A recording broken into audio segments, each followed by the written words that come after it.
it seriously. Everybody says they point the finger at government like government's evil and how we shouldn't have this. It's a fiction, blah, blah, blah. If the Bible plainly says government is instituted to punish the wicked, the reason why you're having such a problem is because we've all been wicked. We're running around trespassing on chattel paper. We're trespassing on the trustees' rights. We're using the property of that's theirs, and we're not even using it right. That is the simple side, and we don't even Bingo. realize it. But Bingo. think about it further. Do you really not want government to punish your neighbor if your neighbor freaking breaks into your house? Oh, yes. Everybody would say, oh, yes. If my neighbor hits my car, I need government to make sure I get paid. If they kill my dog, if they do all this bad stuff, but we never like government when it's on us, when we don't even understand why it's on us. Well, this is one of the things, so many people especially hate on the police, because that's typically the ones that they interact with the most, because they've especially been arrested. Well, the reality is this. First and foremost, in just a general sense, when things are peaceful, if there wasn't the police, it wouldn't be so peaceful, I'd have to believe, because criminals would think that, oh my God, they can just get away with anything at any time, anywhere, because there is no police to even stop me. Yeah. So that being said, they decriminalized drugs in California, and they decriminalized any crimes for less than $1,000. So what are you seeing in California? You're seeing a rise in drug things, drug use, and then you have the drug addicts going into the store and only taking a few things, so the cops won't even respond. Yep. And this is where, too, in fact, there's videos out there where they have these robbery raids where a whole mob of kids, I would think, but maybe some young adults, go into a store, either, a little 7-Eleven or Walmart or whatever, and they just raid the place and grab whatever they can, armfuls of stuff, and head on out. But yeah, they keep it under $1,000, $999. And, yeah, they don't have to worry about shit. Nothing. Yeah. So believe me when I say that the reason why each and every one of us, and this includes me, because I'm one that I didn't get into this until I got stung. Well, I blamed them. Part of the reason, like Preacher said, I ended up going to law school. Part of the reason why is the intent was to learn how to beat them at their own game. Well, ultimately, I started realizing not only did I figure out how to beat them, so to speak, but I realized, too, that I was actually the problem. That's what I learned. I was the problem. It wasn't them.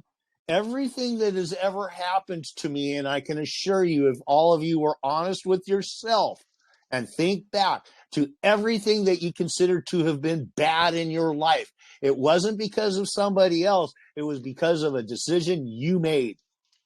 You made the decision. You were the culpable one. And this is the hardest thing.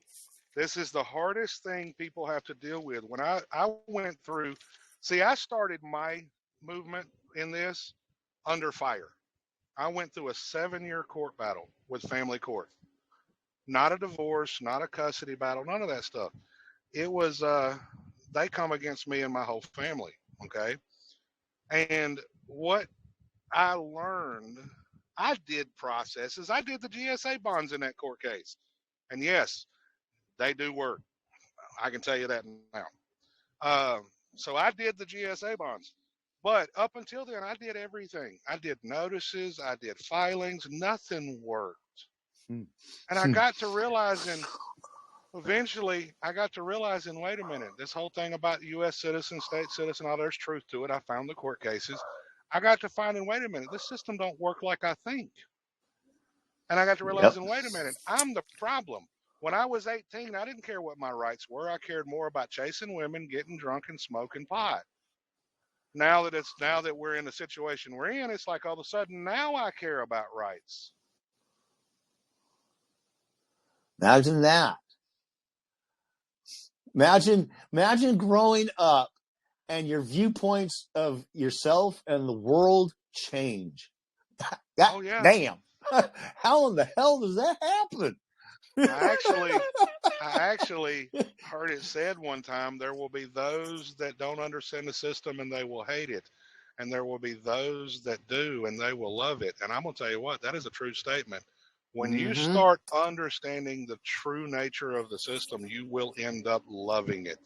Getting over your fear and everything else is the biggest problem.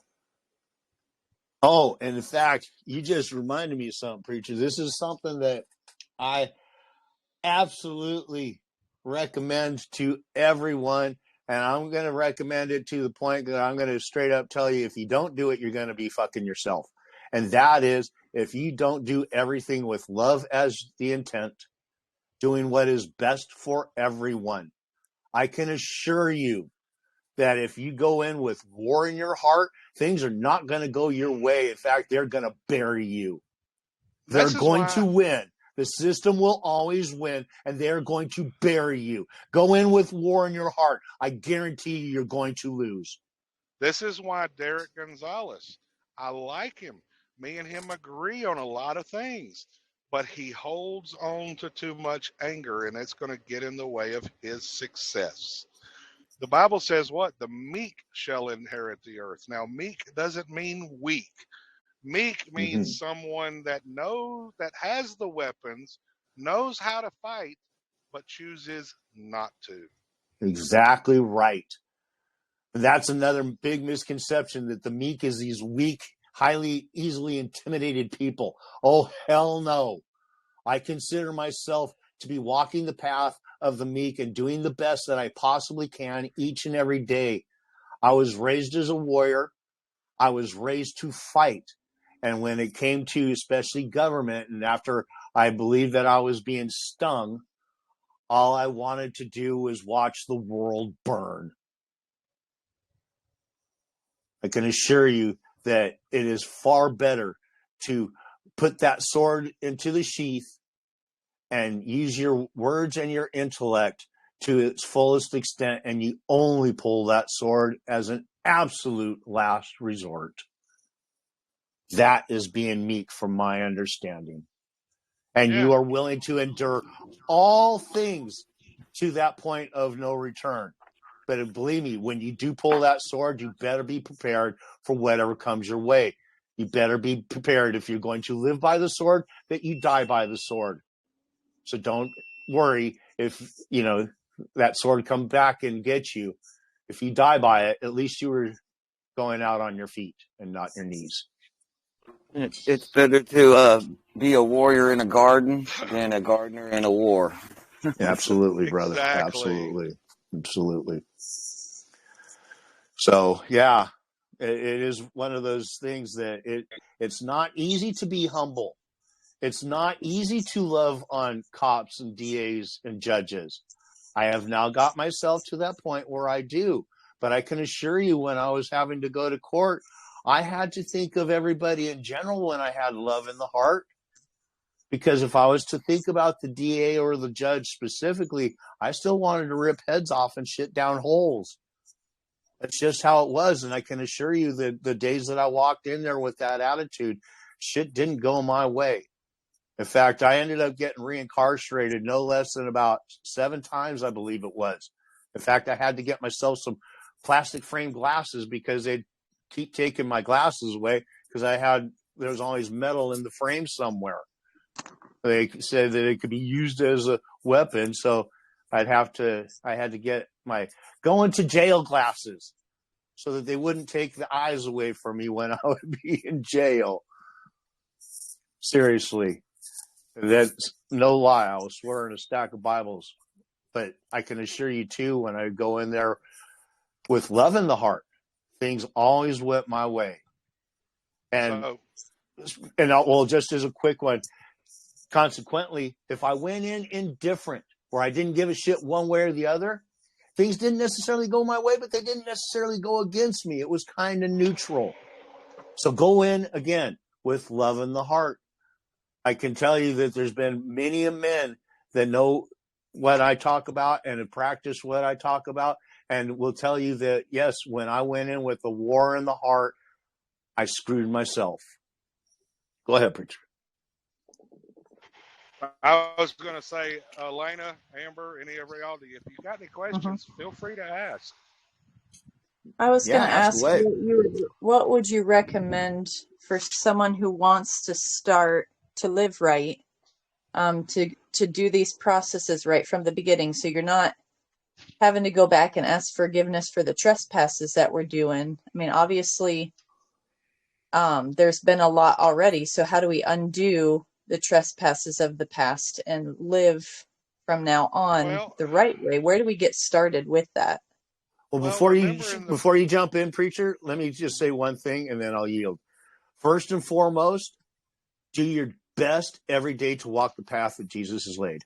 And I yield to preacher. Now, remember something. Doesn't it talk about in the Bible how you're to ask forgiveness of those sins you know and the sins you don't? Mm-hmm. That's part of the process of cleaning up all the past chattel papers and everything else you've done to now. But to start learning the rules to the game, as you say it, I recommend to people start learning the law of agency first. Because if you're the agent for that trust, what is your duties as an agent before you move into other duties? For example, the agency principles will give you the basics, even though it's in depth on corpus juris secundum. It's but the book itself, the Gilbert's Law Summary on Agency, Partnerships, and LLCs, the agency section is decent. It's for testing for law students, right? So it's not going to have everything in it, but it's going to be a basic foundational thing, right? Now, once you do that, then you need to learn how to contract. You need to learn the rules to contract, right? Because now, once you learn those, if you want to live a private life, you can just concentrate on those. But if you're going to move into trust, what is a trustee? Jesse. A trustee is nothing but an agent for the trust. He's acting on behalf of the beneficiaries. So that means there's going to be different rules. If you're going to be an executor, a guardian, conservator, power of attorney, those are all agent positions with additional rules. To do the deed and see what I'm saying? I basically didn't word it right, so I go back in and look underneath Jesse. Community property clause under 38.002, and I'm going to rephrase. I had to mute him. He doesn't know he's unmuted and he's talking away. Minister Jesse. Yeah. Well, also, I would recommend, aside from learning law of agency, because that is, it's a very highly important part in the whole thing. Learn contract basics and trust law basics. Now, the more you learn in any one of these topics and or any legal subjects that would be pertinent to you as the real party in interest, the more you learn, the better you're going to be. And all paperwork that you might do, it gives you the knowledge to ask the right questions, good, better, best.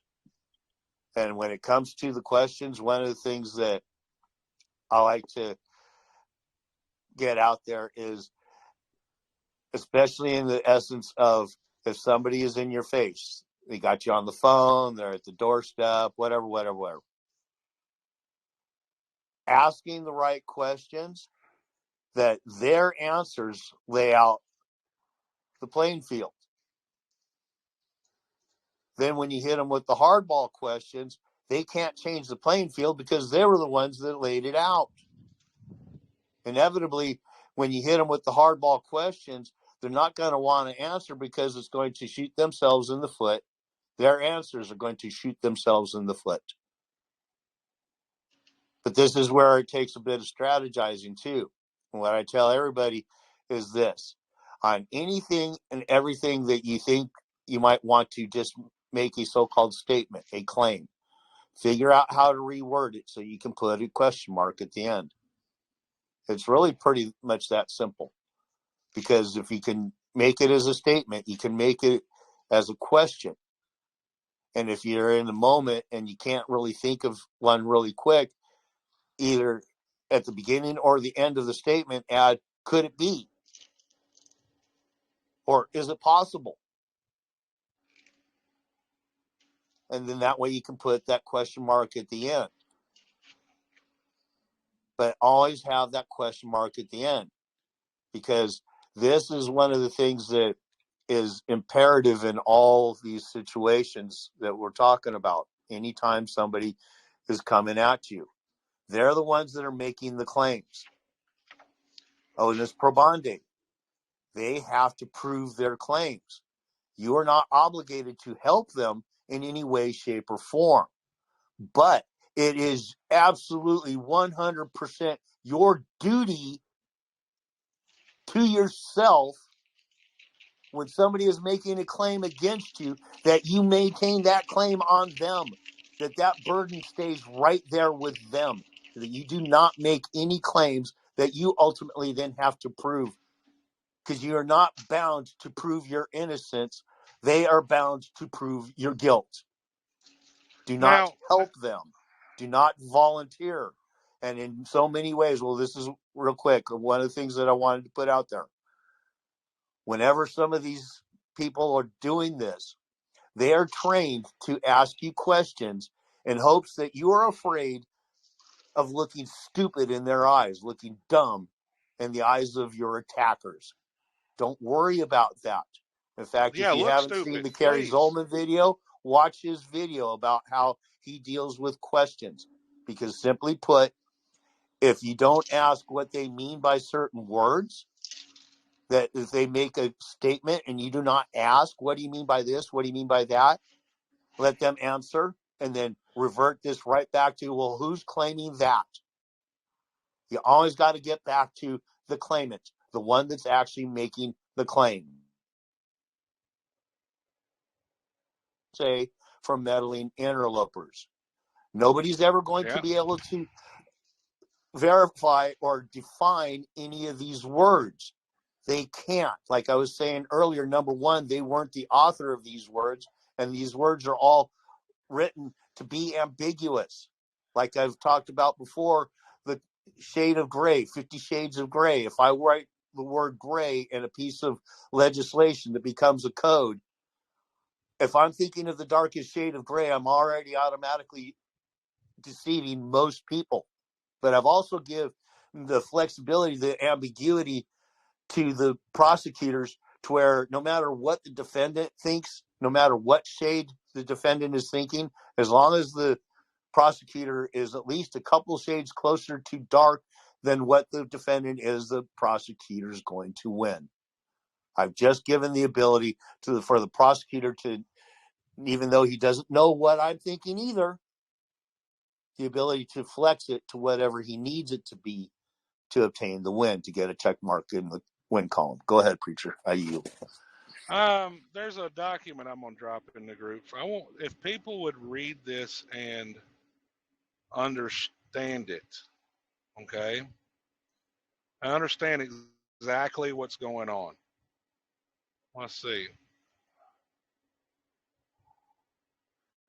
This guy's named Eric Williams, and he had an IRS case in 1970. And he says, in regards to the use of my notice and demand by patriot idiots in conjunction with a court case, I have been in this freedom fight since 1964. In the beginning, not knowing any better, I accepted the teachings then prevalent among adherents. Today, that's Anna von Reitz, David Straight, all these different processes.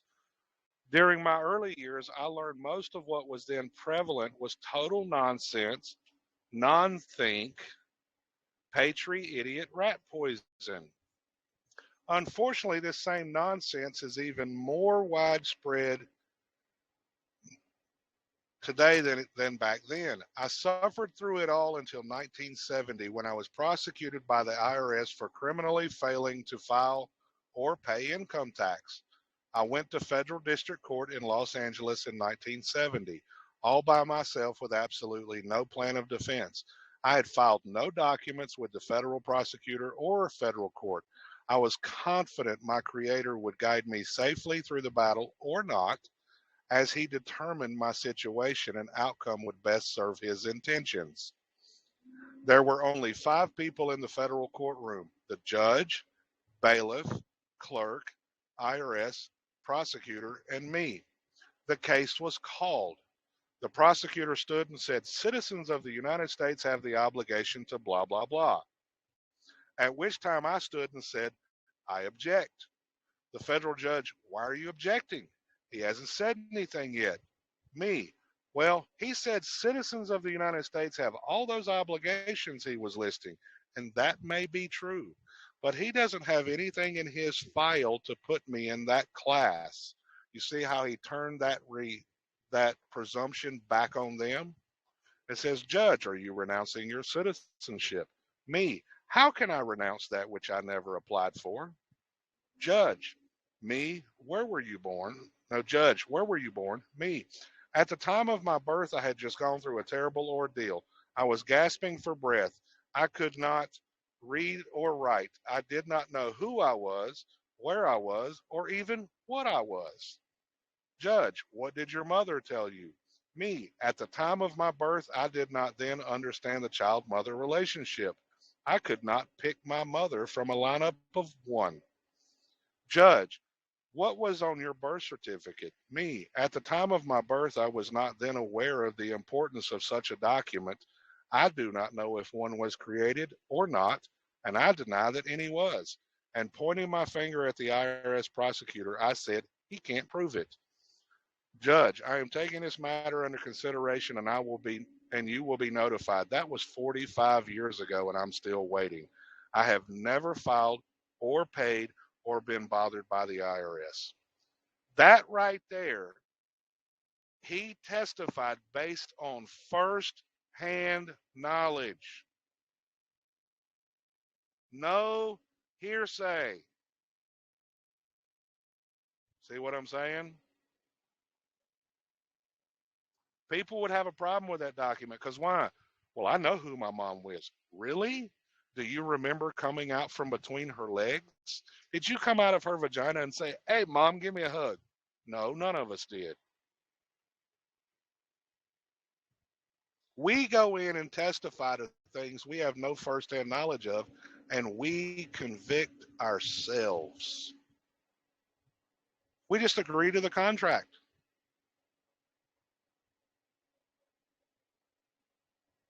That's what it boils down to.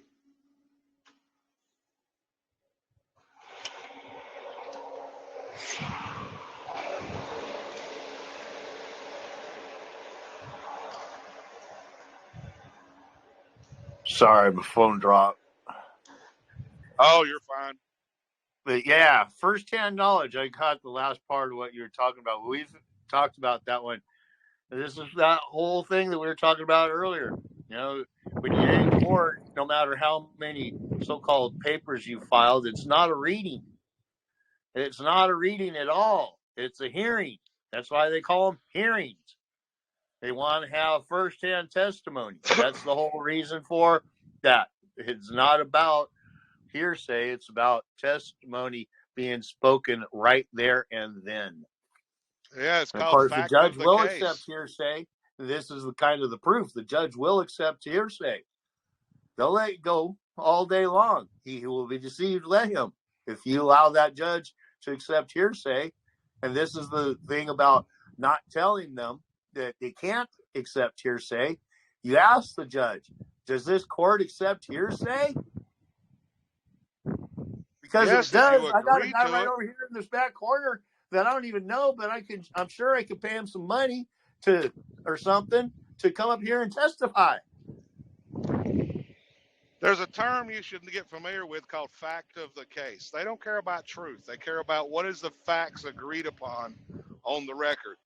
If all parties agree, That's all the judge cares about. You're negotiating a contract. And this is something too. Keep this in mind. Truth and facts are ambiguous. This is why it has to be that two or more have to agree upon something, regardless of whatever that something is. And I use the analogy because it was used on me, the purple cow. The purple cow is simply this. First and foremost, if Preacher and I are looking at a cow out in the middle of the field and he sees white and I see purple, is he wrong or am I wrong? Well, the reality is we're both right, because if I see what I see, how is anybody to tell me that I'm wrong? And it's just that simple. Same thing with Preacher. If he sees white, well, who am I to tell him that he's wrong, even though I see purple? Now, in the essence of in a courtroom, let's say the Preacher is one attorney and I'm another, and we're looking at a picture of a cow out in the middle of a field, and everybody, including the jury, can see that that cow is plainly white. But on this particular day, it's the Preacher's job to argue that that cow is purple. And on this particular day, he rolls out a better sales pitch. He does a better job of convincing the folks on that jury. And at the end of the day, these jury members come back and they say that cow is purple. Well, what that means is for that situation, that essence and time, that cow is purple, regardless of what all people can see. That cow was purple. That is the facts. That is the truth for that situation that was on trial at that moment. And it is just that simple. That's how ambiguous the system is.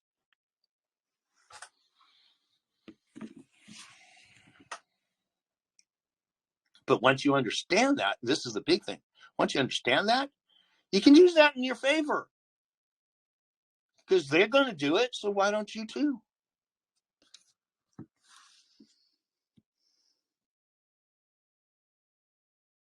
You got to quit using that ambiguous word. What's that? So you got to quit using that ambiguous word. Yeah. It makes me think of the SNL skit. Well, this is the thing. Well, like we were talking about earlier, I did go to law school. And in fact, one day in class, the professor was talking about how ambiguous the system is. And specifically, he was talking about the common law, these judges making so-called rulings in court. And he was talking about how, in a real general sense, to make his long story short, you can't get three judges to agree that they're drinking coffee when they're standing at the coffee machine drinking from the damn machine. That's how ambiguous it is. And I said, right in class, oh, yes, the ambiguity that I love so much. This professor said, it's all ambiguous. If it wasn't, we would all be looking for something else to do. He just said, without actually saying it, that it's so ambiguous that it doesn't mean shit unless you believe it does. That's the only reason they have attorneys, is because it is so damn ambiguous. And people do believe that even though it's ambiguous, that it actually applies to them, that it means something. And that's the reality of it. And it really doesn't. And because it is so ambiguous, and this is the thing with the Kerry Zolman video, is that because the wording is so ambiguous that if you play that in your favor, such as he did, they're going to let you go. They tested him hard. They had him sitting in a hearing for something like 8 hours, according to the story. And they only got him to answer 4 questions. And that did not include him claiming the name. He didn't claim the name.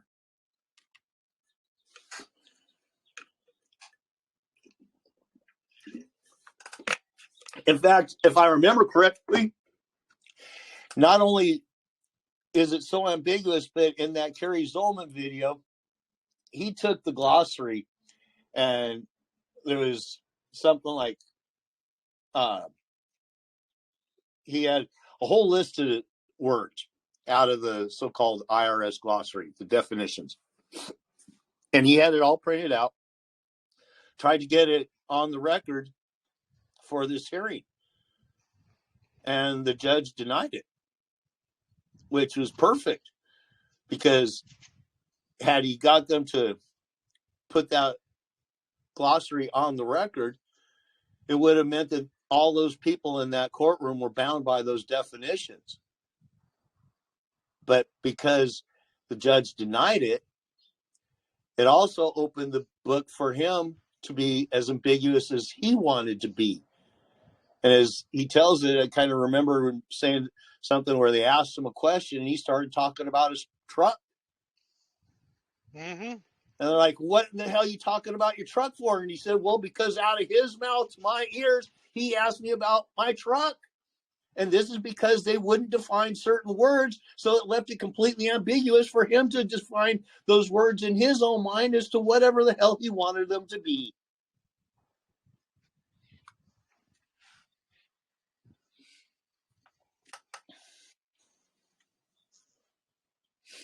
And it is that simple. It is that simple. This is why I talk about, if you know how this game works, you can get that pendulum swing in your direction, and it's quite simple to do. You just have to know who you are as a player in the game, and that's it. Mm-hmm. So that's all Elena, it takes. So what are you thinking now that we've spoke? I'm confused, honestly. Go ahead. Like, I hear everything you guys are saying, and I hear that it's like, you know, like the permanent fix, but I guess I'm more focused on like remedy for like dealing with that on the side, and then also getting remedy for like right now, like what I'm dealing with my mortgage. So I guess my question is, tell her about your mortgage, Papa. Well, my mortgage, or the mortgage, mm-hmm. right now, as it stands, is we're literally within just a couple weeks now of me getting a so-called declaratory judgment. What I did is I sent them a request for adequate assurance of due performance. And essentially, I asked to meet with the real party at interest, or whatever agent is willing to put up surety for the real party at interest. I also asked 19 questions, 19 yes or no questions, of which there was also then language in there that stated if they did not respond to this request, that there is going to be a dishonor of this request. And by dishonoring the request, it's going to be an agreement that there is no real party at interest, and then there is no debt. Well, when I first did it, when I first sent the first letter, and actually ended up sending two because I screwed up and I misstated the first one. So by doing so, I ended up sending two of the first requests, got two signatures for those requests. The original mortgage company hot potatoed this so-called mortgage off to a third-party debt collector. So I've now been sending off notices, and the last one is just a couple of days away. As of May 1st, it will be the last day for the 30 days that I've given them, three of which are 30 days each for three different letters. The first one starting way back in December. So ultimately, by doing what I'm doing, these mortgage companies, by their dishonor of the request, have agreed that there is no real party in interest and there is no debt.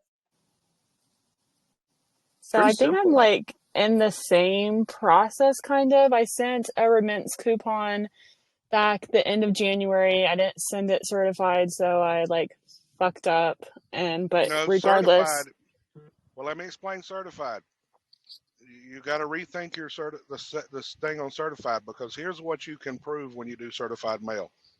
You can prove that they actually got an envelope. You can't prove what's in it. That's why you need a notary to do all your presentments. Okay, so yeah, I didn't do that either. But regardless, they sent me a letter in the mail saying, hey,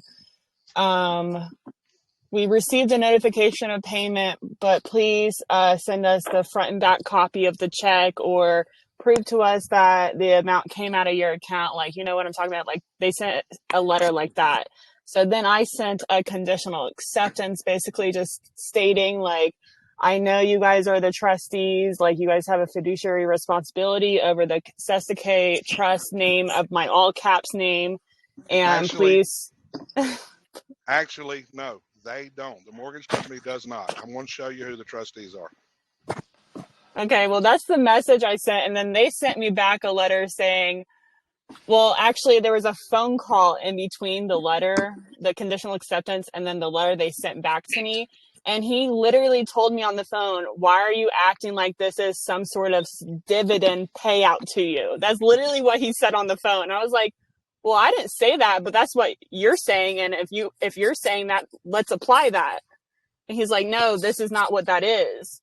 And so then he sent a letter. Look on the screen. Okay.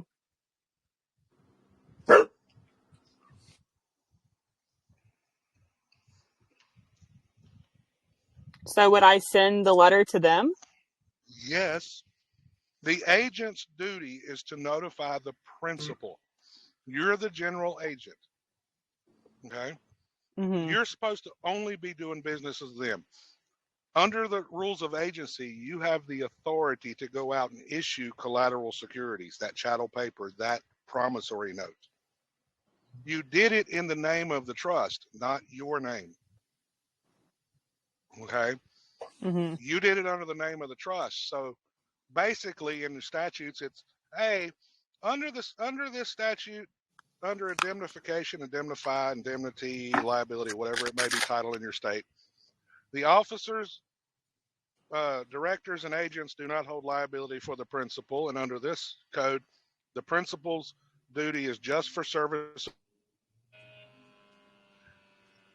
So, trustees, I am notifying you that your person has a matter that needs to be settled. Here you go. And you send everything to them because it's their property, not yours. Congressional record, March 9th, 1933. The United States has said what? They mortgaged all the homes and all the property of the people of the nation. Well, if they mortgaged it in exchange for government obligations, it's their obligations. The mortgage company is not the trustees, not like you're thinking. Pastor, you know what was really interesting that I read yesterday was the IRS's mission statement and the way that they skew it in such the form and fashion that they then present to the people. Because the IRS is supposed to be working for us, not against, but we don't know how to work with or have them work for us, only have them work against us. You're assuming that they're working against you. You're assuming. If you go in claiming that's your name, and that means you're saying it's your liability. See, that is the thing I'm referring to us is that average population in the United States is that the way they skew the information is so manipulative. It's not them Although, skewing yes, it. you know, they're working for us, the people. But it's not them skewing it. It's you skewing it. When you get a letter in the mail, you say, oh, it's talking to me because it says you, blah, blah, blah. You think you is you. It's not you. You're the agent that's supposed to forward it to the principal, which is what? The liable party. There are certain offices within the IRS that do certain things as well. It's still not skewed against you, the man. It's your ignorance that gets you there.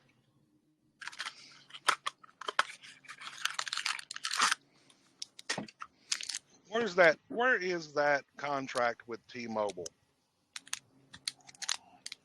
Let me see here. Somebody shared this the other week, and it was like, holy crap, they sat there and admit it. Here we go. Look at this picture. Look at the bottom of the picture. Underneath the underlined lines. He missed this whole thing when he posted it. It says, it gets in, are you emancipated? Have you reached age majority defined in your jurisdiction, et cetera, et cetera. But what does it say? If you accept on behalf of an organization the social, that doesn't say that part, but it says of an organization, you're telling us that you are authorized to bind that organization, and references to you in these T&Cs may mean the organization. What is the social? It's an entity. It's not you.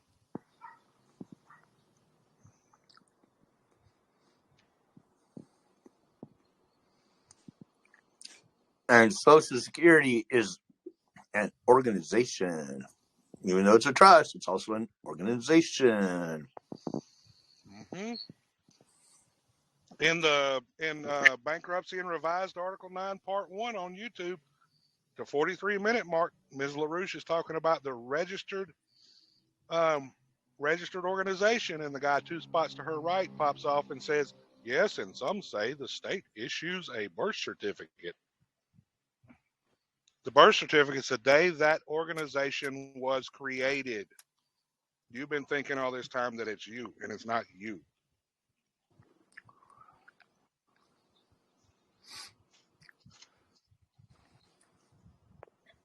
And of course, here's one of the interesting little unwritten parts of it all. It's just something that you have to recognize, and the definitions of certain things, and then the actual scenario at hand. That people say, well, the scenario with me and the name and all this, it's not incorporated. Well, the reality is it actually is, when you take into consideration that they use the so-called birth certificate to create the so-called Social Security. The so-called Social Security and birth certificates are used to typically then obtain all other so-called things, such as marriage licenses, driver's licenses, yada, yada, yada, yada, yada, yada, yada. Well, the more pieces you put together on this little foundation of the so-called birth certificate, the more you are incorporating into it. It's all incorporated into one thing based off of one simple thing. Now, does that still have some issues? Well, yes, it does, but it's still the reality of the scenario.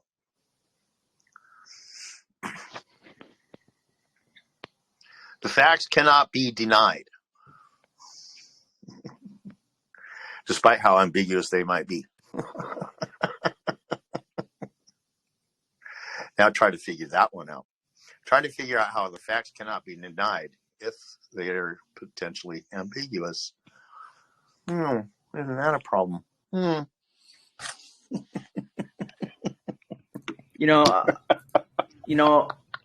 It's very ambiguous.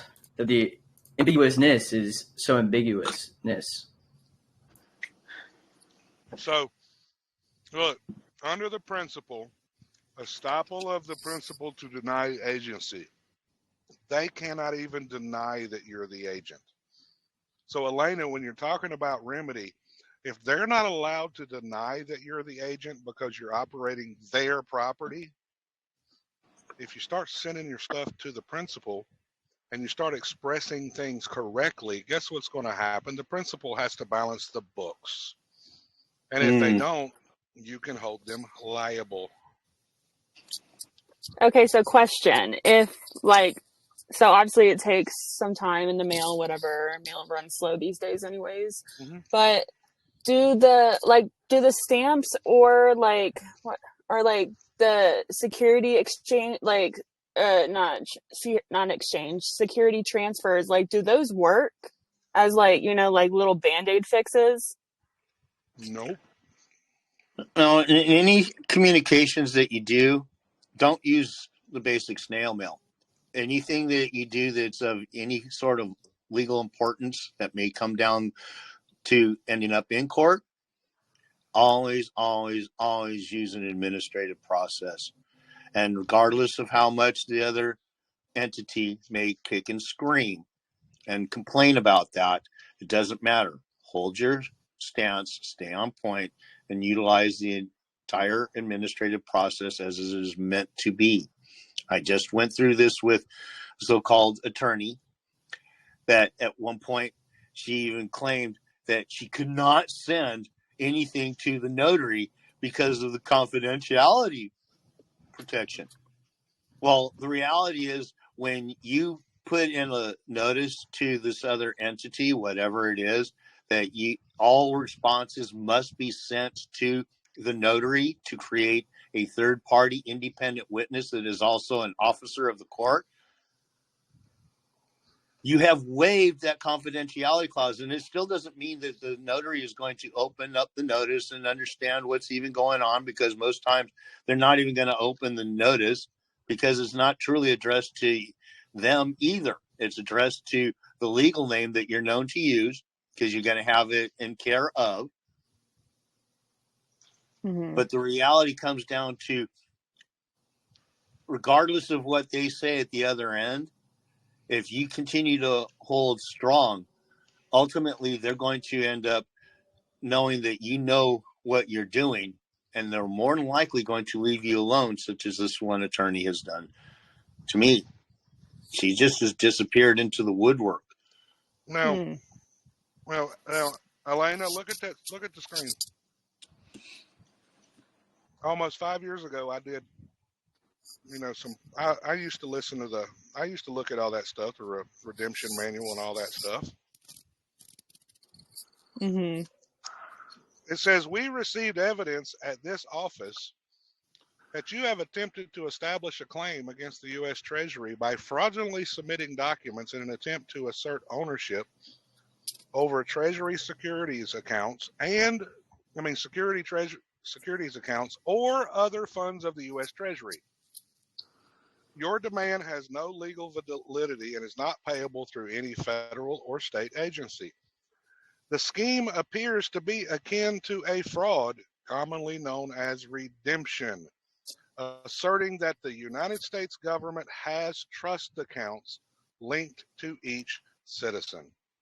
They're not linked to you. You are the agent for the trust. You're just not doing things right. That's why you're being held liable. That's why you're having all these problems. It's their account, their property, their obligation. The only thing it's actually potentially linked to is that so-called birth certificate. Which you have no first-hand knowledge that that's you to begin with. And that exactly. document is actually considered double hearsay. And nor do you have any evidence that that is even your birth certificate. In fact, there's more evidence that it belongs to the state than you, because if you look at the birth certificate, it is the name of the state that's run across the top. It's always the person that, or thing, the entity that owns it, that has the name across the top of anything. Yes. This is, again, how they get people thinking one thing and have no idea, but this is where the disclosure is. When I talk about disclosure, it's everywhere. It's all over the place. But again, the glory of God to conceal a matter, the honor of kings to search a matter out, for those that have eyes to see and ears to hear. If you understand and you look at that birth certificate and realize, well, damn, the name across the top, it must be who owns this. It certainly isn't mine then. Because they're telling you on the backside of the Social Security card that you don't own that name. They're telling you. It's not always in words, and it's not always going to be specifically where they're saying this, that, and the other. You have to be discerning and realize what it is they're saying, sometimes without actually saying it. It's like chess, for example. Yeah, pretty much. Exactly. Pretty much. And in fact, one of the things when it comes to just in the essence of symbolism, people talk about the right wing and the left wing, Democrats and Republicans, this, that, and the other thing. But the symbol for the United States of America government is the bald eagle. It's a bird. Most people recognize that there is left and right wing on a bird. but that bird cannot fly if it only has one wing, and it cannot fly if those wings do not flap in unison. People think that, Congress is fighting, the left wing is fighting against the right wing. No, they're not.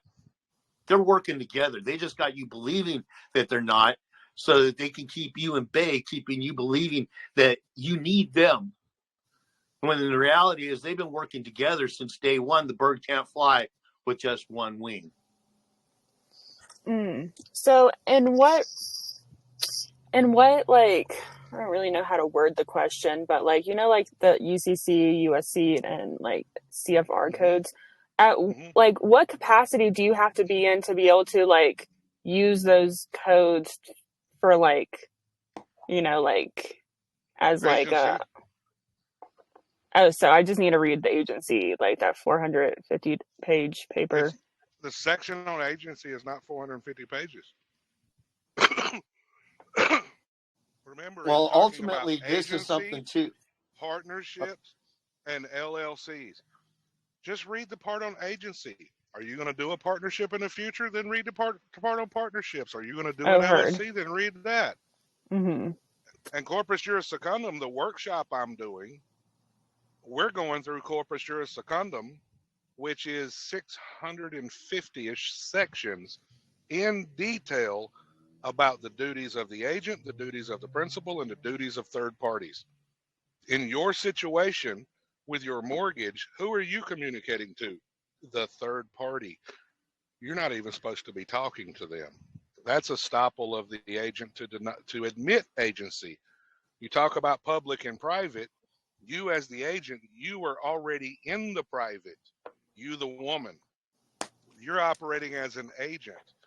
You're supposed to be going directly to the principal. I know you've heard of cops. They have qualified immunity. Qualified immunity is a fancy term for agent. As long as they follow the rules of their principal, they have qualified immunity and hold no liability. But when they step outside those rules, they lose qualified immunity and can be held liable to the principal. It's the same thing in the law of agency. If that's their property, their obligation in all their documents, and you're not doing your job, how can that $30 trillion national budget ever get balanced when the agents that they gave this trust to provide for your necessaries are treating it like it's theirs and they're running amok on it? This shit is a lot deeper than I thought. Now, this is something that I will throw in there, and it is just a slight variation on what Preacher's talking about, and an ever so slight disagreement. Because of, like we were talking about earlier, I was saying that none of these GovCo agents have ever spoken with that stack of paper. They have never spoken with the principal, the actual principal.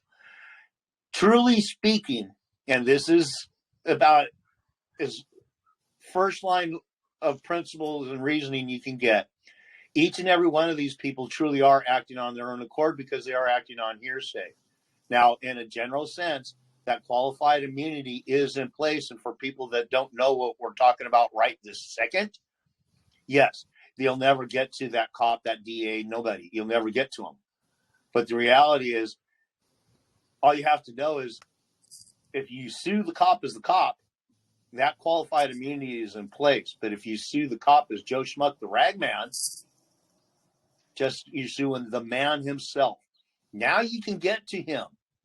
And the reason being is because if you sue the cop or the judge, the DA as that title, and them, you've already put up the bulletproof vest. You're doing it yourself.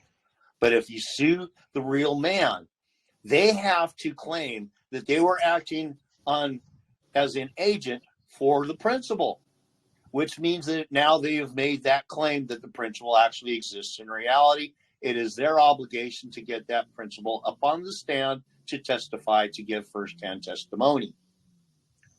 This is a slight little variation where they do have that qualified immunity, especially if you don't know this one little caveat to the whole thing. My buddy Mark in Minnesota, when they try to take him to court and violate his rights, he sends an invoice for $1 million to the DA's house in their personal name, not their official name, and to the judge's house, and to their spouses. You want to see, he puts the fear of God in them. Love that for him. That's what I'm saying. The stuff is not difficult. Go ahead, Jesse. Well, I want to say this, and I don't want to say like I'm trying to argue with you or any of those things, because I'm not. I just want to give another viewpoint that somebody was saying last week, and I just wanted to run it by you and then see what you thought. And I don't remember the citation, but Spiritual Rock was talking about, she cited something where it basically said that the general agent, for all intents and purposes, will be treated just like the surety. I don't adhere to wanting to run around and being the general agent anymore. I'm trying to not be the general agent. So at the end of the day, in my opinion, it shouldn't be you trying to figure out how to be the general agent over these things. It should be to not have to be that general agent anymore. So you don't have to report to the principal. You should be trying to learn how to become the principal. And the other part the last part of this is that, we live in a society, we know that there's this principle or this old cliche of that shit rolls downhill. Well, if you're at the bottom of the barrel, okay, and which is the general agent, it only makes sense that no matter what position you take, if they don't, and it's discretionary, they don't want to give you a pass through, they're not going to do it. So I don't recommend ever just trying to master being the general agent. Try to master becoming the principal so that they have to answer to you and you not to them. I yield. Yeah, Jesse, but here's the problem. The agency principal relationship has some certain intertwined rules. To learn one, you got to learn the other, because if you're going to be the principal, don't you need to know how to also treat the agent? Well, yes. I agree, but I agree with you in principle. I'm just saying that to me, it sounds like you preach it in a way that if you do your job as the agent, that they're somehow or another not going to try to hold you as the surety when you're at the bottom of the barrel, bro. Man, they can do whatever they want to do. It's discretionary, Pastor. It's all discretionary in the public. In a commercial capacity, they have the final say-so. Let me finish. When the agent is doing their duty according to the rules in good faith, the agent can never be held liable. When the agent doesn't do their duty, you are correct. They can be. That's why, like Popeye said earlier, they are going to test you. But to go into this thing blindly, not knowing who you are, is what everybody's problem is. And well, you know reality that, too, Jesse. As soon as you step, just real quick, Richard, as soon as one steps outside of that capacity as an agent, you have now stepped into the realm of meddling interloper. And meddling interlopers will get whatever they are asking for, even if they don't realize they are asking for it. Because they're essentially saying, I want to assume liability for whatever the hell, because I'm going to go and get into somebody else's business that I have no business in being in. So I'm saying that because I'm an idiot and I'm going to get into somebody else's business instead of minding my own, now I want all that shit to land on me because I don't know to stay out of somebody else's business. Yeah. That's ultimately what they're doing and what you're doing. Mind your own business. Have you heard that before? Yeah. Yes. In fact, I believe Plato said it best, and the truest form of justice is everybody mind their own business. Think about it. Stay the hell out of something that don't belong to you. See, in fact, I know of a brother that the sheriff came to the house and they were asking for the legal name, and he kept saying, well, there's nobody here by that name. And so the sheriff ended up turning around and walking off after a bit, and this brother screwed up. The sheriff was just walking out the gate, and the brother said, by the way, what does this have to do with? And as soon as that brother said that sheriff turned around and arrested the brother because he started to meddle and interlope because it wasn't any of his damn business, so why even ask? Jesse, The reason I talk about agency is this. That is the foundational principle. It is. No matter which way you slice it, that is the foundation. I have no problem with you teaching, though. That's not, agency is good. People do need to learn agency. My point is that you're thinking, and this is just my thought and my opinion, I could be wrong, right, or indifferent, or whatever, that if you're going to go out here and you're going to start acting like you're the agent, that somehow or another, at the end of the line, if the shit starts rolling down the hill, that you're not going to be held as the surety. When it, to me, in a public capacity, I know that there's the agency. I get it, but we're talking about being the surety primarily, which is the bottom of the barrel, the one that always has to pay for everything, gets put in jail, and then the bonds get taken, blah, blah, blah, blah, blah, blah, right? Well, if shit rolls downhill, man, and they're not going to want to have to come off of their ends or not be able to make their money, you're going to be the one that's going to be held responsible. General agent did his job or not. That's my point. They're not going to take it. Well, okay. All I know is that the House wins 98% of the time. The House wins 98% of the time. That's a high percentage. Look, Jesse, the reason the House wins is because people don't know what they're doing. Popeye went into court, did this similar argument. He never used the word agency. He expressed the fact that the name was their property in a marijuana case. Well, that's not expressing the agency. That's not what we're talking about, though. We're talking about somebody expressing the agency. He expressed the principles. He said whose property it was. He said he's been known to use it. All that is an agency principle position. And 2 weeks later, what do? They do a telephone conference. They don't even ask him if it's him. They just accept it and say, all we need to know is the name and the birth date. That's all we care about. Because why? They're wanting the bonds. The agent is supposed to just settle the things like they're supposed to. Well, I know. That's why I went up there to the courthouse and I went ahead and signed the paper and turned it over to him, because that's really all he wanted to be done. He just wanted to do good business. I understand how to be equitable and go up there and handle those matters. But what we're talking about, how does one establish the agency and then get them to actually acknowledge it when you start expressing it on a piece of paper, right? Because if you signed a contract and then you gave power of attorney over to them and you never established there was even an agent operating in this contract, how are you going to come back and establish agency? You haven't. You signed power of attorney over. You're not the agent. You're the surety. So if you're going to use the law of agency, you got to go back and redo it right at the beginning of your contracts and establish that you're the agent on behalf of this entity. You're not signing as the surety. No, you don't have to establish anything. It's established in law. Have you ever read the book, The Law of Agency? The way you fill out the application establishes your relationship to the contract that you just entered into. Correct. Oh, Jesus Christ! Give me a break, Jesse. If you put That's the wrong. name, hold on, Jesse. If you are the CEO of Microsoft, CEO is an agent, right? Does he go out there and express that he is not Microsoft when Microsoft is going to go buy property?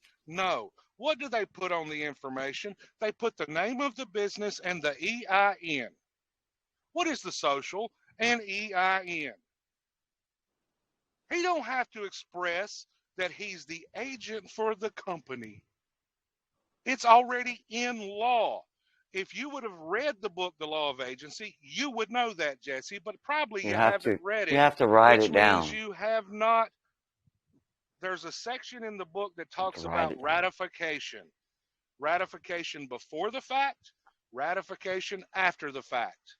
And ratification is before the fact. You tell them as the agent what you're going to do in good faith and what the process is. It's not a presumption that you're the agent. It's the presumption is that you're no. The presumption is you're the surety, and then you sign that document like the surety, and then you're held as the surety. You have to express on the paper who is what and what position you're holding, or the presumption will always be that you are the surety. They don't work on anything else but a presumption. It's a presumption every time. If you don't rebut the presumption stands. I'm not going to go in there and presume that I'm the agent of anything. If I'm going to be the agent, I'm going to establish it on the contract, who and what I am, and I'm going to take a picture of it and have a copy of it so that it cannot be refuted. I'm not going to go in there with hearsay that I'm something that I've never established on the record that I'm not. That's not how it works. Their world is a presumption. Jesse, look on the screen. You see that? American jurisprudence, express or implied. I've went over this 100,000 freaking times. You know what? And I went down to the county courthouse and I expressed who I was on the piece of paper, and they gave me a piece of paper that they don't give anyone else unless you express it that way on the piece of paper, who you are in relation to the trust. Jesse, I'm not going to argue with you. The law is the law, no matter how you cut it. You are not even seeing it. You haven't even read the book to see what the laws are. I don't need to read it to know that it needs to be on the piece of paper to rebut the presumption. It does not. Do you know? It does. If you want to operate that way, that's fine. But I'm not going to operate that way because their system operates on a I muted you because you're not going to listen. You're sitting here. You haven't even read the book on the law of agency. And you're sitting here coming across like your ass is an expert on this. Well, I can just say from my own personal firsthand experience that without doing any expression of agency one way or another, that I've had so-called success, not only in the so-called courtroom, but over the phone with so-called creditors and so on and so forth. And in fact, the thing that's interesting about what Jesse is saying, to a great extent, that's basically what I'm doing, is I'm just not assuming anything. I'm not taking or assuming the position of general agency or anything. And I'm doing as little as I possibly can in that regard. And of course, the reality is, like we talked about, the only real difference is instead of doing it in the form of so-called paperwork, I'm just doing it orally, but I'm just simply asking who's claiming that, who's putting up the surety for any of the claims being made without assuming liability for squat. Under implied agency, you don't have to have it on paper. No. You would be surprised on how many times implied comes up everywhere. Implied contracts, implied agency, implied ratification. Well, there's implied contracts all damn day, and nobody gets a tissy fit over it. Implied contracts happen constantly. Probably a couple million times a day. I would venture to say, with all the people out there, so that there's allegedly 350 million people in the United States of America, of which I would say there's probably close to, maybe 150 at least of grown adult contractable age, age of majority, legal to contract. And a good majority of those, at least 50% throughout the day, are going to be going through implied contracts. That's millions and millions of implied contracts per day. Millions. There doesn't have to be any words spoken. It just happens.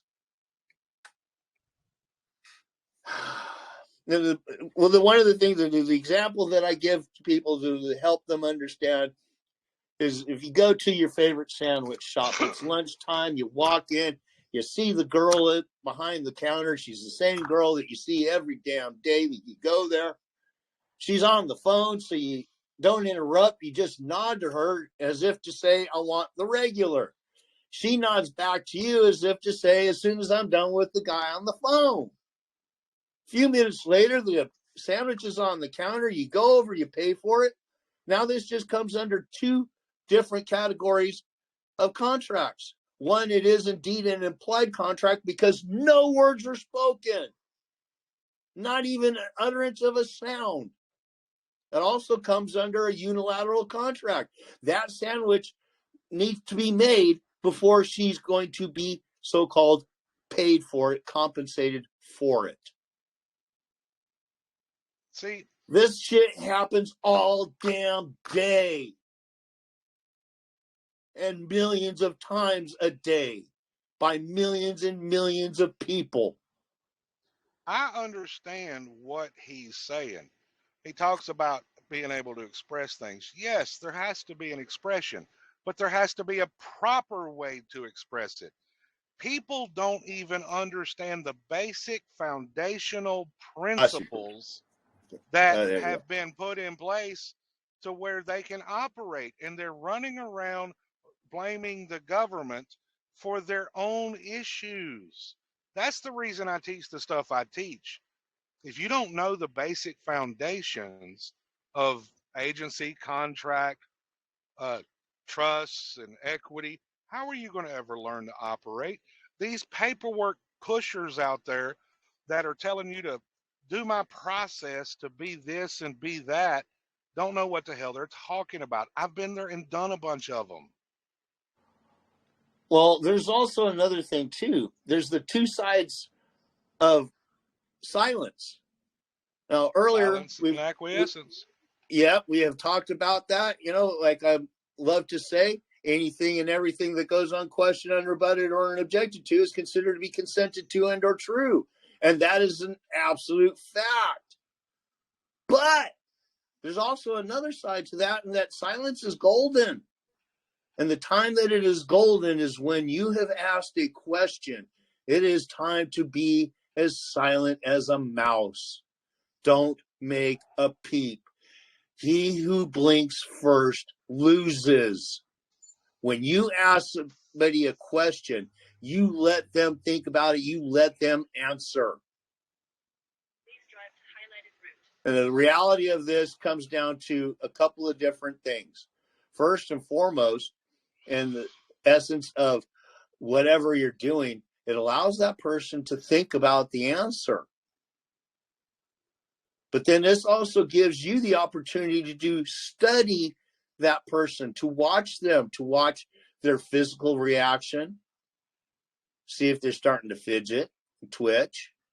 Because if they are, it might mean that they're having a hard time with the answer themselves.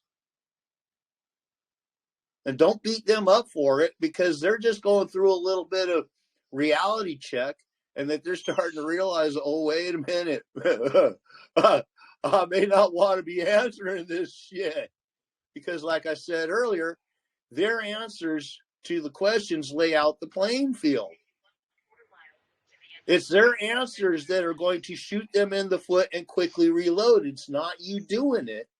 And this is why I talk about studying everything that is important, because good, better, best. The better the questions, the better their response is going to be, and the less they are going to want to answer. See, here's the problem. Here's the problem with what Jesse's saying. One, he's spouting claims that you're the surety no matter what you do. That is a bald-faced lie. I know too many people that has come at it from this angle that don't have any, and some of them have resigned as registered agent, and all those bills of attainders disappeared. Brian Parker's one of them. Ken W's one of them. And guess what happens? Now, to me, resigning is a mistake, because now you're waiving what little interest you may have in that name. But I've seen people regularly. There's a video of a guy on freaking YouTube. He didn't use the term agency. He used administrator. But if you pay attention to what the judge said what? Twice. Gave the guy an out. And the guy didn't even catch it. The judge said, you're either him or you are his agent. And he didn't even freaking catch it. These judges are the government admits everything. The people are not freaking reading it.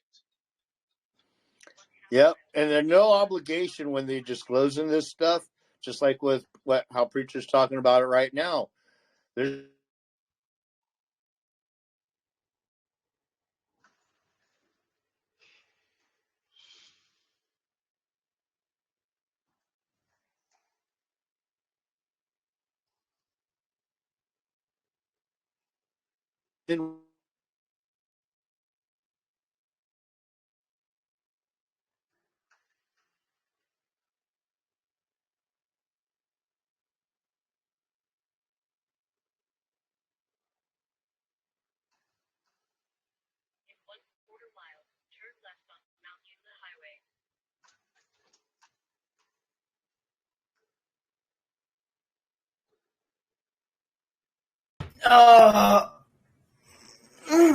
Everybody has their own Jesse's sitting there process. saying, well, yeah, but not everybody has a correct process, though, King.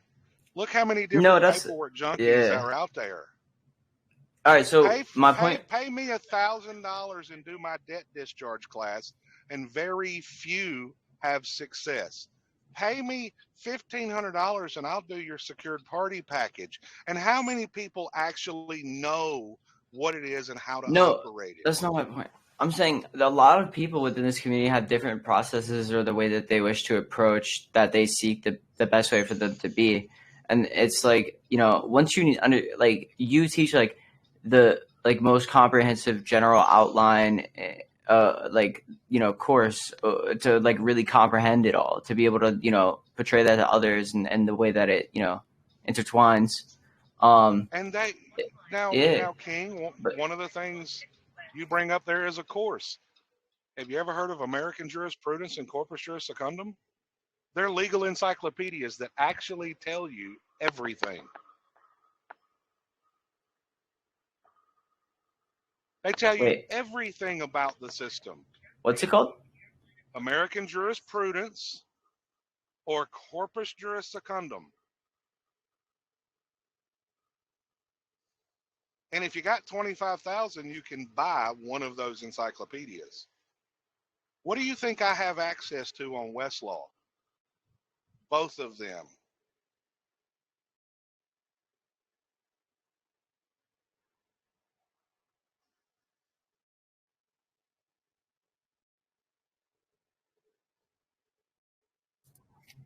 All the time, but that's all, you know. It's also the thing that, you know, people are misguided by government agents. But, you know, for example, let's say, you know, this information teaches, I mean, there are like certain tax credits that, you know, this like, there's certain things for certain people, you know, and not everybody's going to want to like learn the law in depth, and they're just going to be like, oh, hand me this, hand me that. You're right. So most people are not. Yeah. You know, the average person out there, they would rather have a template thinking that if I do this magical piece of paper, it's going to fix all my problems. It is not. That is not how it works. Because you can do the paper, but guess what? If you go to court, do you know how to enforce it? Do you know how to defend it?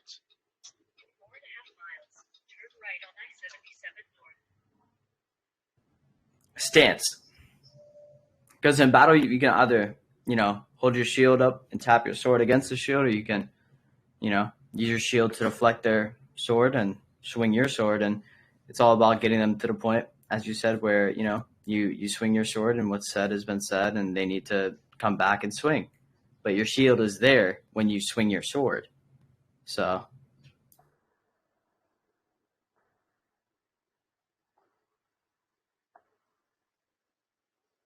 Because everybody just wants the sword, but they don't want the shield. And that's the difference. That's right. They don't want to learn. Most people don't care to actually learn the rules. They don't. But it's freedom. It's right, but most people don't want to be free. King, you don't want to be free. You don't want to be truly free.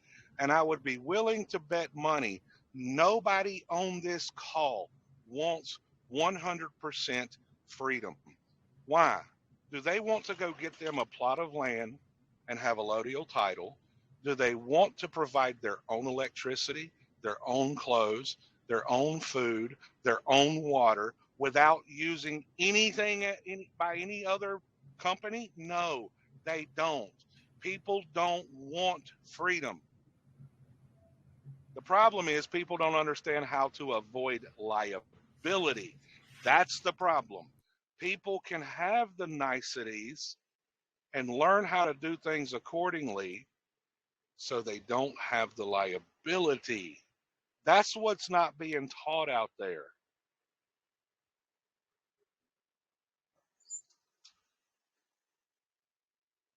They're teaching paperwork. And King, I know you are in a bunch of darn groups that talk about different things, everything from the W-4 process to everything else. And what is everybody pushing? Do a template, do a process. This will fix your problems. Yeah, everybody. So there's like certain groups that look to like monetize upon others, or they're just looking to like get the money so that they can support themselves, or just like learn how to discharge and reciprocate the credits. And everybody has like once you gather up like a lot of information and knowledge, you're able to discern certain things, but not being able to like actually go and write your own template is like another thing between the discernment is that. I may be able to, use my shield, but I can't swing my sword as properly as I should. I'm still at a wood sword. So.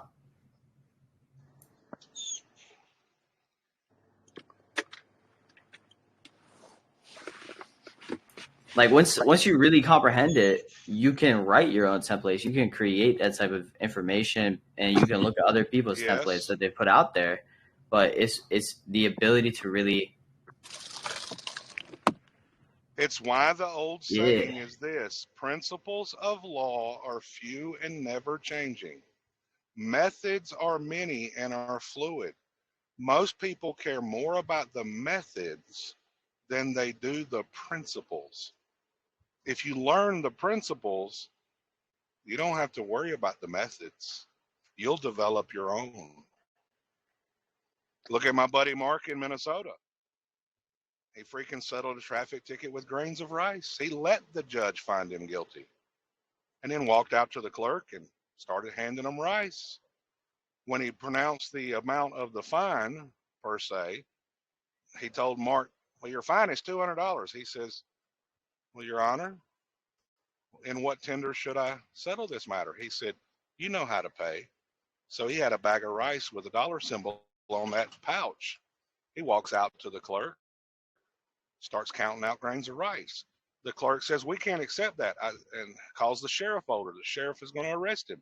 He looks at the sheriff and said, what are you doing? He said, if you keep this up, I'm going to arrest you. He said, I got a contract with the judge. The judge told me I knew how to settle this matter, and I'm here to settle it. If you want to do anything other than that, go get the judge. The cop went and got the judge and never come back. He got a letter last June from the IRS. I don't remember word for word how he said it, but he said something along the lines. He sent it to the agent, to the head legal counsel of the IRS, to the IRS commissioner, and to the Attorney General's office. And he used the terminology out of the Constitution. He said, according to the supreme law of the land, I will be more than happy to settle this matter if you can direct me in what tender I am supposed to pay this, or something along those lines. He ain't got a response back since. Has this man done any magical paperwork, any secured party stuff? No. He knows the principles. That name and that estate was given to you to operate in commerce. But the problem is people run around here making assumptions on what it is and how they're supposed to operate it, instead of going and seeing what the principles of law says.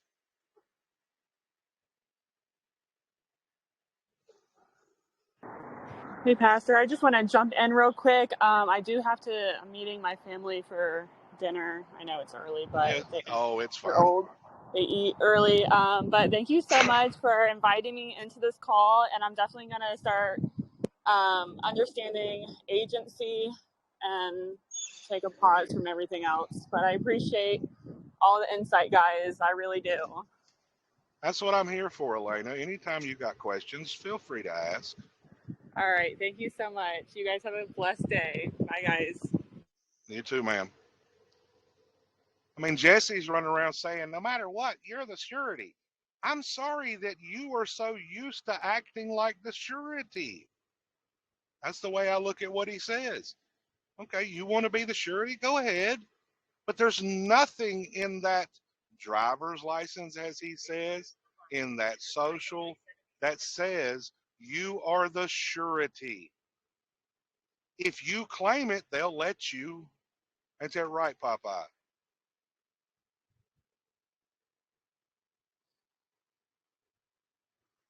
I guess Popeye stepped away for a moment. And that's Jesse's problem. He knows there's truth to this agency thing, but he can't get his head away from being surety. Can you hear me now? Do things. I can now. Ah, shit. Okay. I don't know why I was unmuted, but it makes sense now. I guess nobody was hearing me. Yeah.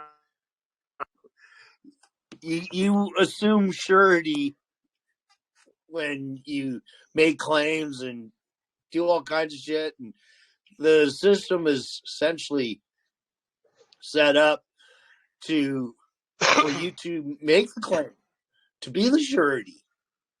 It's how it's designed. But this is part of why I talk about the tests. And in fact, what you were talking about earlier, when nobody heard, because obviously I wasn't transmitting to you guys or something, but it's the same thing as when I'm asking to meet the claimant, the real party in interest, the one with the first-hand knowledge. This is some basic principles of law that do not change. That it's old, very old school. It's a little bit different than taking the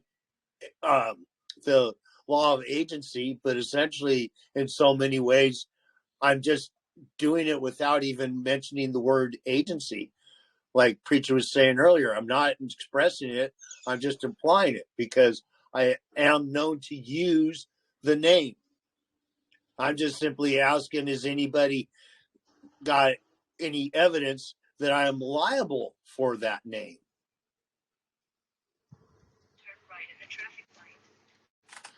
Same thing. The only difference is I'm not doing a lot of it in paperwork anymore. Screw that paperwork agency principle doesn't have to be expressed in that per se language. No, you don't have to say I'm the agent. The question is who owns the property? Ownership brings liability. So the question I have is, who's the owner of the name?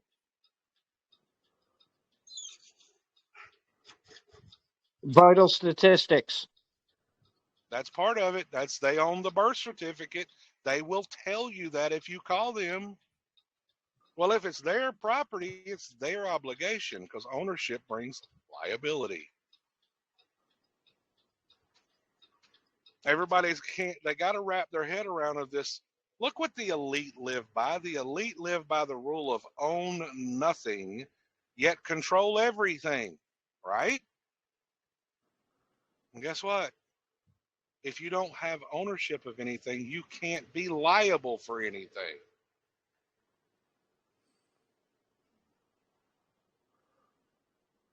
And Popeye was on parole when that argument come up with the parole law, not parole, probation. Right, probation. Yep. This is the thing. This is part of the reason why I do things the way I do, because simply put, going through all the so-called legal issues, of which there was actually a couple of them, one and then another kind of right behind, but I did an awful lot of paperwork along the way.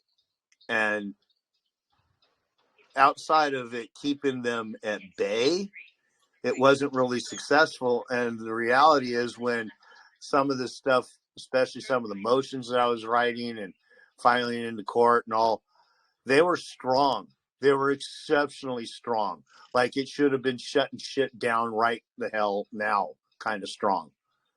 But it wasn't. But yet this is where I do believe, along with several other things, I'd been targeted. One of the biggest ones is when I was arrested for the second issue, so-called, that something that should have been no more than a maximum of $25,000 bond. They set the bond at $1 million. So anybody who says that I wasn't being targeted is, well, you're obviously mistaken. But the reality came down to this: after between two different issues and several years of doing things with paperwork, when I switched to just simply asking a lot of the right questions in court, it went from just another hearing date to another hearing date to another hearing date to another hearing date to, okay, we've dismissed it. You can go home. We don't need you here anymore. Hey, my buddy Mark had a 15-year felony sentence hanging on his head. Now, did he actually commit a felony? No. He had a little dispute with his former boss who, because of that dispute, turned around and accused him of stealing property from the company. They ended up locking him up, put him in jail for a while, and his court-appointed attorney comes in and says, "What do you think about the plea?" He said, "I haven't seen a plea. I need to see it." Well, she told him what it was. He said, "Ma'am, I haven't seen it. How can I agree to something I've never seen?" So she leaves, comes back a couple weeks later and says, "You had any thought on that plea?" And he finally asked her the hard question. He said, "Ma'am, you need me to plead guilty, don't you?" "Well, yes, we do." He looked at her and said, "Thank you for admitting you do not work for me. And I will be glad to plead guilty to that, but you have to give me lawful consideration." And then her face changed. Her demeanor dropped because she knew exactly what he said. There has to be lawful consideration for any contract. And she says, "Well, what consideration are you wanting?" He said, "I go home today and I walk out of here." And you know what happened? He walked out that day. They had to drop it all the way down to a petty misdemeanor just so he could walk out that day. See, these are principles. And people don't know the principles. For any contract to be valid, there has to be consideration. You go into McDonald's or Hardee's or some fast food joint. What is the lawful consideration? That's the food. They put the contract up on the wall. Like people think, well, I need a wet ink signature, like that's important. It's not important. Because that doesn't, just because there's not a wet ink signature doesn't mean there's not a contract. Did you have to sign paperwork to go into the fast food joint before you ordered your food? No. The lawful consideration was the food.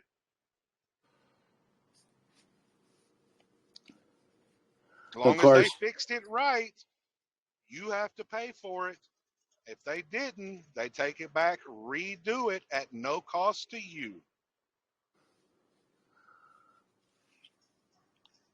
Of course, this is the part of the reason why I stand on my point where I do. Because obviously, if the stack of paper with ink that all GovCo agents are so-called claiming to represent, if that piece of paper is not of legal capacity, since no agents can exceed the capacity of the principle for which they are claiming to represent, and you know this, and you're willing to and strong enough, you got the fortitude to stand on this point. Since they cannot bring that real party and interest forward for you to actually have what is known as a meeting of the minds. This is where it takes a little bit more fortitude, because I can assure you what this brother, the preacher is talking about, did. He knew what to do. He understood the contracts. He just didn't take it as far as he could have, in my estimation, because the reality is no agents can exceed the capacity of that principle they claim to represent. Correct. Just that simple. Now, is it that easy? No. And this is part of why I tell people all the time, if you're not willing to go to jail, such as I have, because you're going to go through a learning curve. You're going to go through a learning process. I cannot even role play with you enough to get you fully prepared to be in front of a judge. But the reality is, if you can stand on that point, they cannot bring that person, that real party in interest, the one with the firsthand knowledge, the one that's actually making the claim against you, the one putting up surety, they cannot bring that one forward. This is just like building a house. Building a house is just as simple as nailing a couple of boards together. And then you nail another board and another board. Now, is it that easy to build a house? Oh, hell no. Because you've got to cut these boards in the proper length. You've got to nail them into the proper spot. And there's a whole hell of a lot more that goes into it than just nailing the boards together. But the reality is, the basic principle of building a house is, simply put, nailing one board to another. Yep.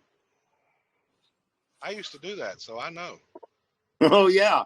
It is just that simple, but it is also that complex as well. And again, it's all tests, which means, like we were talking about earlier today, and I got to get, because it's been a long call today already. But hey, look, the law is the same way. The law is the same way. It's one board upon another, or one precept upon another, one principle upon another. Yep. So, yeah, that being said, when you're in front of that court, it is going to be a test, and that judge is going to test the hell out of you. He's going to stand your ass up, and if you cannot handle it, you get what you get. Because they're going to test your intestinal and your mental fortitude. They're going to test it hard. They're going to put you through so much that you're going to wish you had never even been born sometimes. I know. I've been there. I have been there. When you're reincarcerated as many as 7 times, I can assure you, I have been there.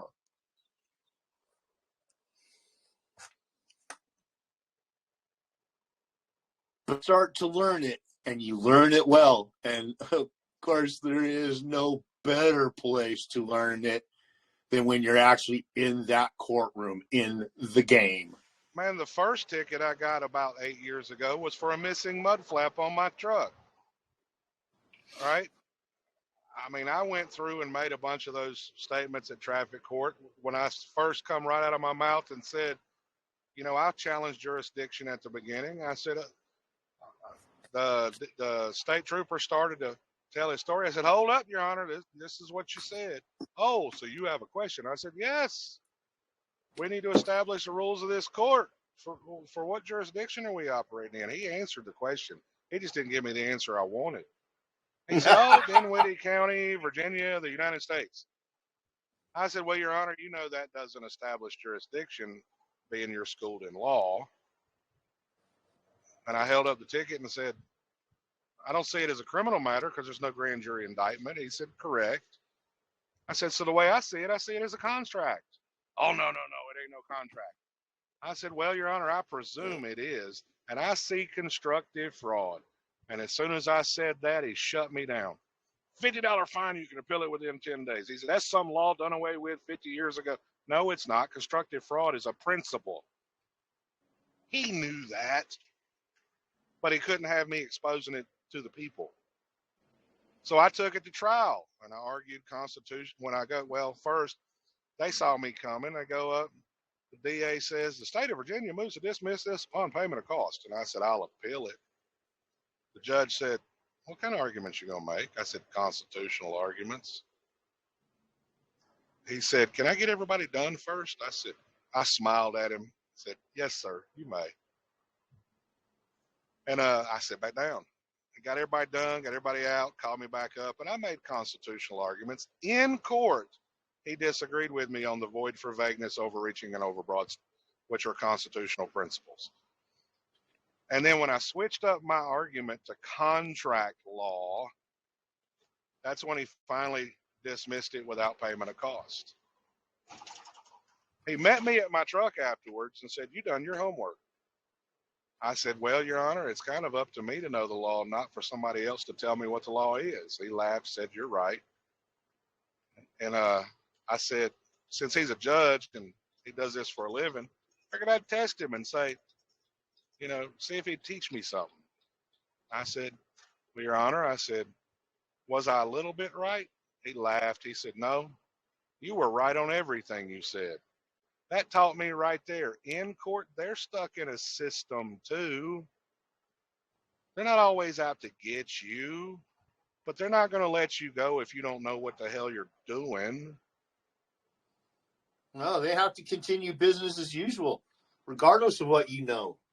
He who will be deceived, let him. So, again, like you told them, it's not up to anybody else to teach you this stuff. It's up to you to learn this shit. You got to get yourself into gear and do the footwork. Exactly. Nobody can do your push-ups for you, and you can't pay somebody to do them for you either. It doesn't work that way. You've got to get down onto the hands and push. Rep after rep after rep. That's why I tell people, if you're not going to read and you're not going to do the work, and yeah, you're going to have trouble understanding it at the beginning. I did at the beginning. Took me 6 months to write a court paper, and it didn't even look like a court paper. It looked like a business letter. It didn't even look right. But eventually the light bulb starts going off and you say, "Oh, I think I'm starting to see the pieces." You will. But if you don't spend the time reading their stuff and doing the work, you'll never get there. Never. You might as well just stay where you're at, complaining about government, and be done with it. Yep. Think that, and of course, you got to realize that you're culpable for everything that's happening to you. It's all decisions that you're making. So if you decide not to even learn this stuff, this is what is known as ignorance, because you now know it is there. You know the information is available, and you're choosing to ignore it. You're choosing to look the other way. Welcome to the masses. Yep. Seriously. Because, again, this isn't for everybody. This is for those that are willing to have the eyes to see, the ears to hear, do the footwork, and figure it out. Yep. And I can assure you, too, for as much as you may think that you have it figured out on paper, just in reading and all, it won't truly come to fruition until you're actually in the game and doing it. In fact, I'm led to believe that in the world of medicine, there's a couple of steps to where it's how you really get there. First, you learn it. You learn one, you do one, you teach one. Now you know it. Well, guess what? Don't they call it practice for a reason? Could it be? And there is essentially something that I do just as a regular, and that is I play with so-called credit cards. I take them and go and max them out, and then don't do any so-called payments or whatever, because I can't ever seem to get a hold of the one claimant that I owe something. But I do this partly because I know that along with doing that is going to come the occasional random phone call where somebody on the other end is going to be making claims, and I got to go full onion in a heartbeat. This shit keeps me sharp. I've learned in the courtroom, but just to keep me sharp, I have set up a little thing where I have some fun. I get to go and play with something called the credit card, and then I have people calling me and keeping me sharp. And ultimately, I don't worry about a couple of things. One, the so-called it's attached to the name. It belongs to the name. But for everything that they try to scare you with, do they ding that so-called credit score? Of course they do. They dipped it all the way down into the 3s this last time. And in less than a year, I'm already looking at a number now that is 6+ in less than a year. And all these so-called banks have charged off that so-called debt. And they're all now offering me credit again. Or actually to the name, I should say. But it's, it happens this way. And I know I have done this now 3 different times. 3 different times since I've learned about money in itself and promissory notes and a few other things. I've done this 3 different times. You think your credit score is bad? Mine's 666. Heard a lot of the recordings from the last one. And there's some doozies. Papa, I'm of the opinion now what the credit score is actually. It's not just about how well you pay your bills. It's how well you're protecting the trust. Because isn't that how the trust is identified? The Social Security is a trust.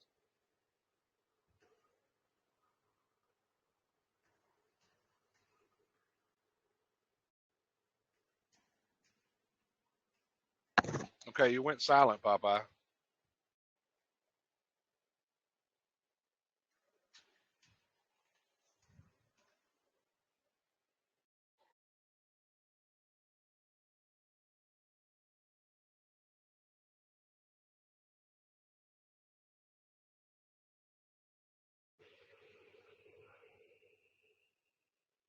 I guess Popeye dropped off again.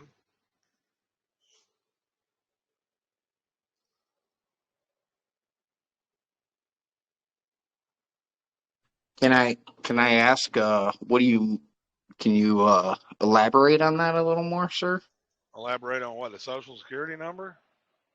No, you said that your credit score, you might believe that it is based on how well you protect the trust. Well, isn't that supposed to be what you're doing?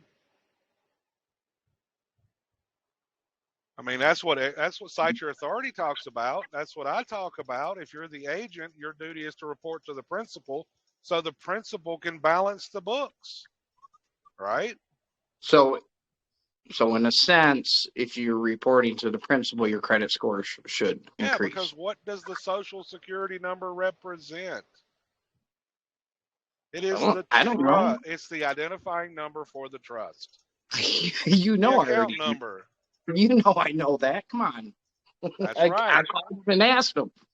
Yeah, I know you called and asked them. So the point is, if that's what it is, then that number represents of how good a job you are protecting the trust, either by claiming to be the liable party or doing your job the way you're supposed to do it so they can balance the books. Gotcha. No, that makes sense.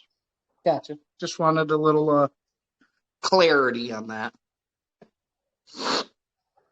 sir.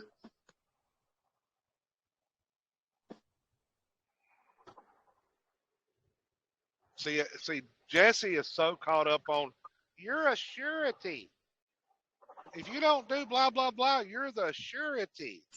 How can you be surety for the principal unless you're not doing your job right?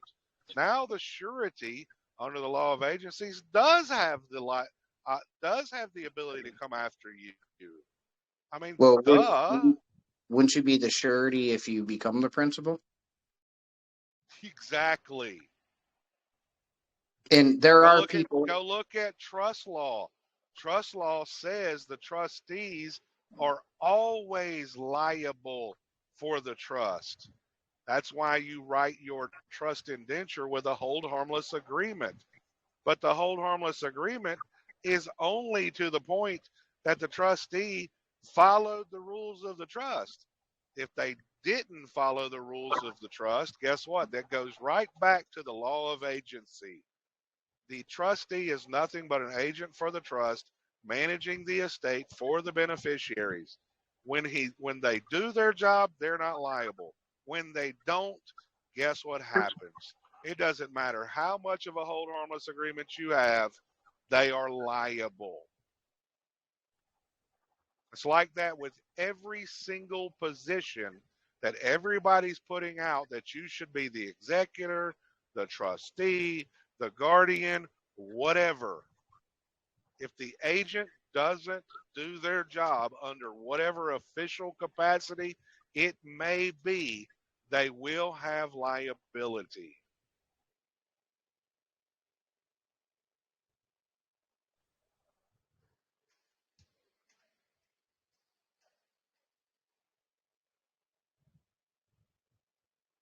If the principal's a liable party, why would you want to be them?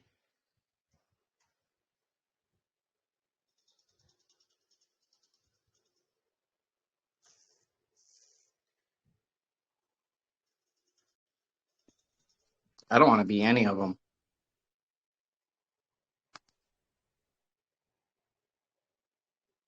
Well, the honest thing, knowing Jesse, and he ain't ashamed to admit it, because he has admitted it. He's after a one big payout, saying that's his trust because that was his mother's creation. No, it wasn't. You have no evidence of that. He's thinking if you become the principal, he'll get a payout. No, that don't mean nothing. Well, it's not yours anyways. That's right. You didn't create it, so. What I've learned, I mean, through what I've learned, there's ways to get if you want a car or you want quote unquote insurance, stuff like that. Over the past 2 weeks, being around, but it takes so many steps, and if you don't have the shield, even though you have the sword, it's hard to reinforce it. Even though I'm at wood. In Minecraft, you go from wood to iron. Yeah. Potentially gold, and then you want diamond. It's kind of how it is. But diamond, what does diamond do? It reflects light. Yeah, well, you can't have that shield of protection if you don't know the rules to the game.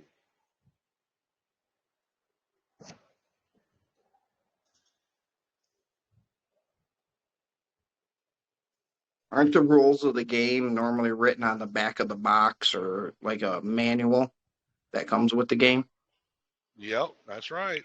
The only difference is in this scenario, the government has to publish everything so you can go read the rules for yourself. But the problem is you can lead a horse to water, but you can't make them drink. People don't want to drink. They want the wine, but they don't want to have to do the work to drink it. But you can shoot the horse. Yeah, and make it dog food.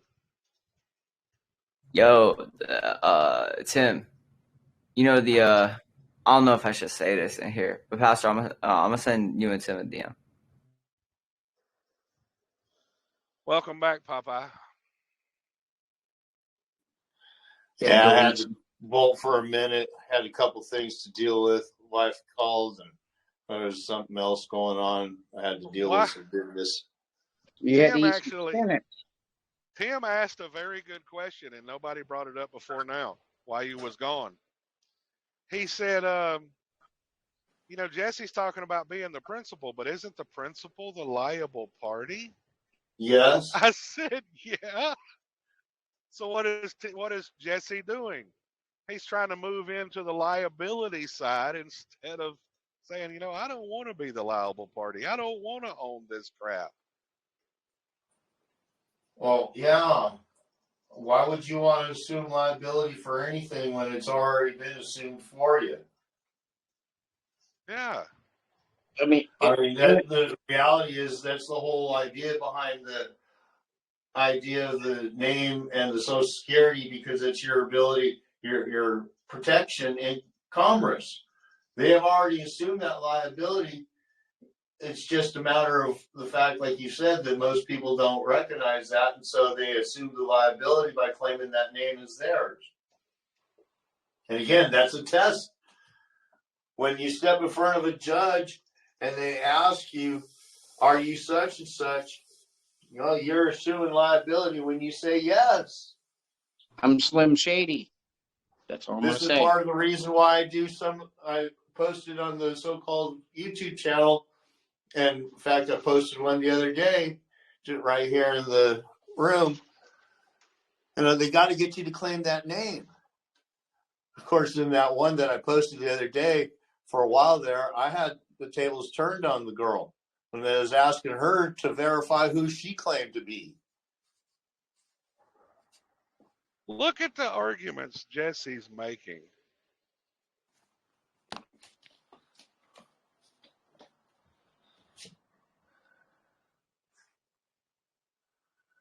Yeah. Make me dizzy. He said, the point I was making is if you don't establish agency on the application, you don't have to establish it on the application. It's already implied. Someone handed over power of attorney and pledged suretyship. There is no agency being expressed. Those that have taken the class, I'm pretty sure we've actually saw that in CJS. And I know it's in AMJUR, it's in both of them. The freaking power of attorney is an agency position.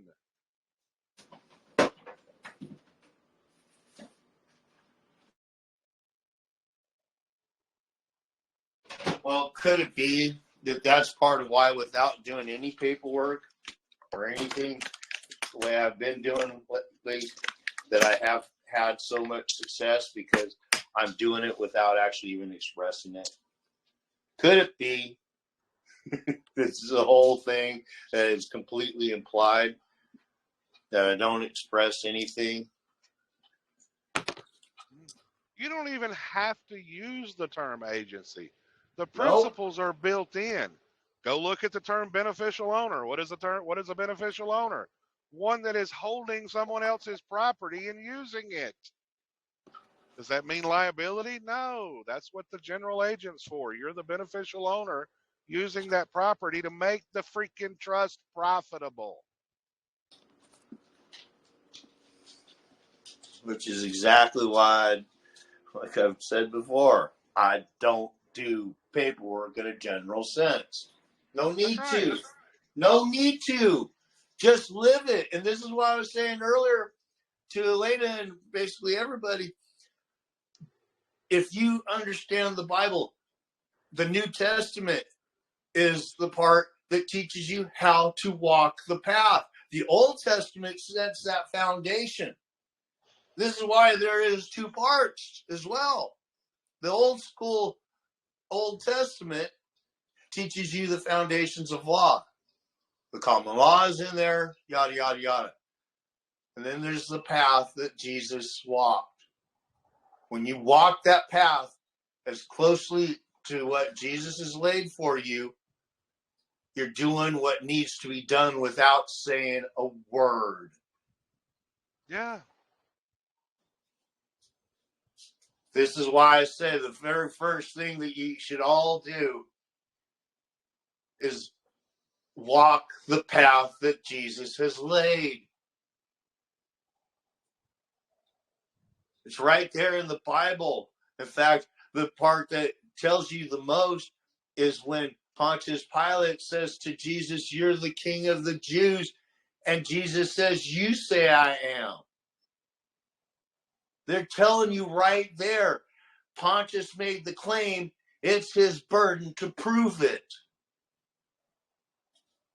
I'm led to believe that Jesus was asked a whole bunch of questions, and he replied with something like triple the amount of questions. Could it be that they're telling you that you need to be asking more questions as king? You are acting as king. Now Tim Could Forbes, it be? Does these items not say owner? What do you mean? As in somebody else owns it?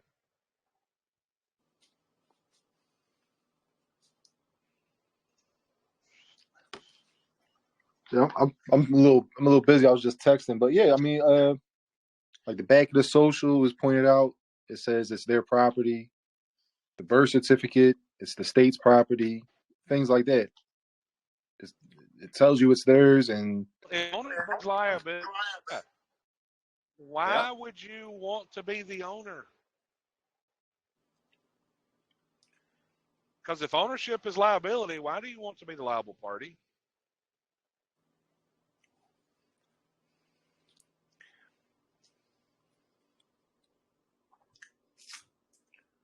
Now, something that come to my mind last week about the name.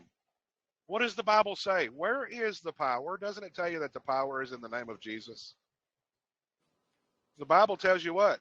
It doesn't say there's any power in your name. It says the power is in the name of Christ.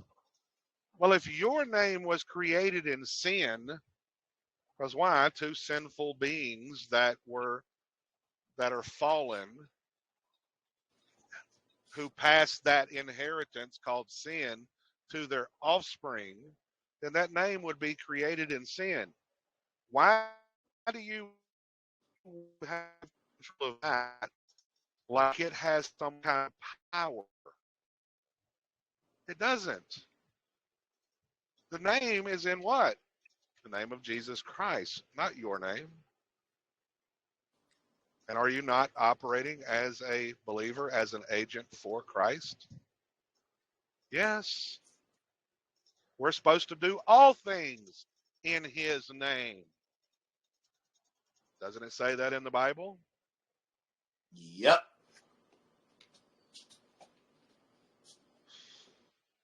If you're doing things in the name of another, you are the agent.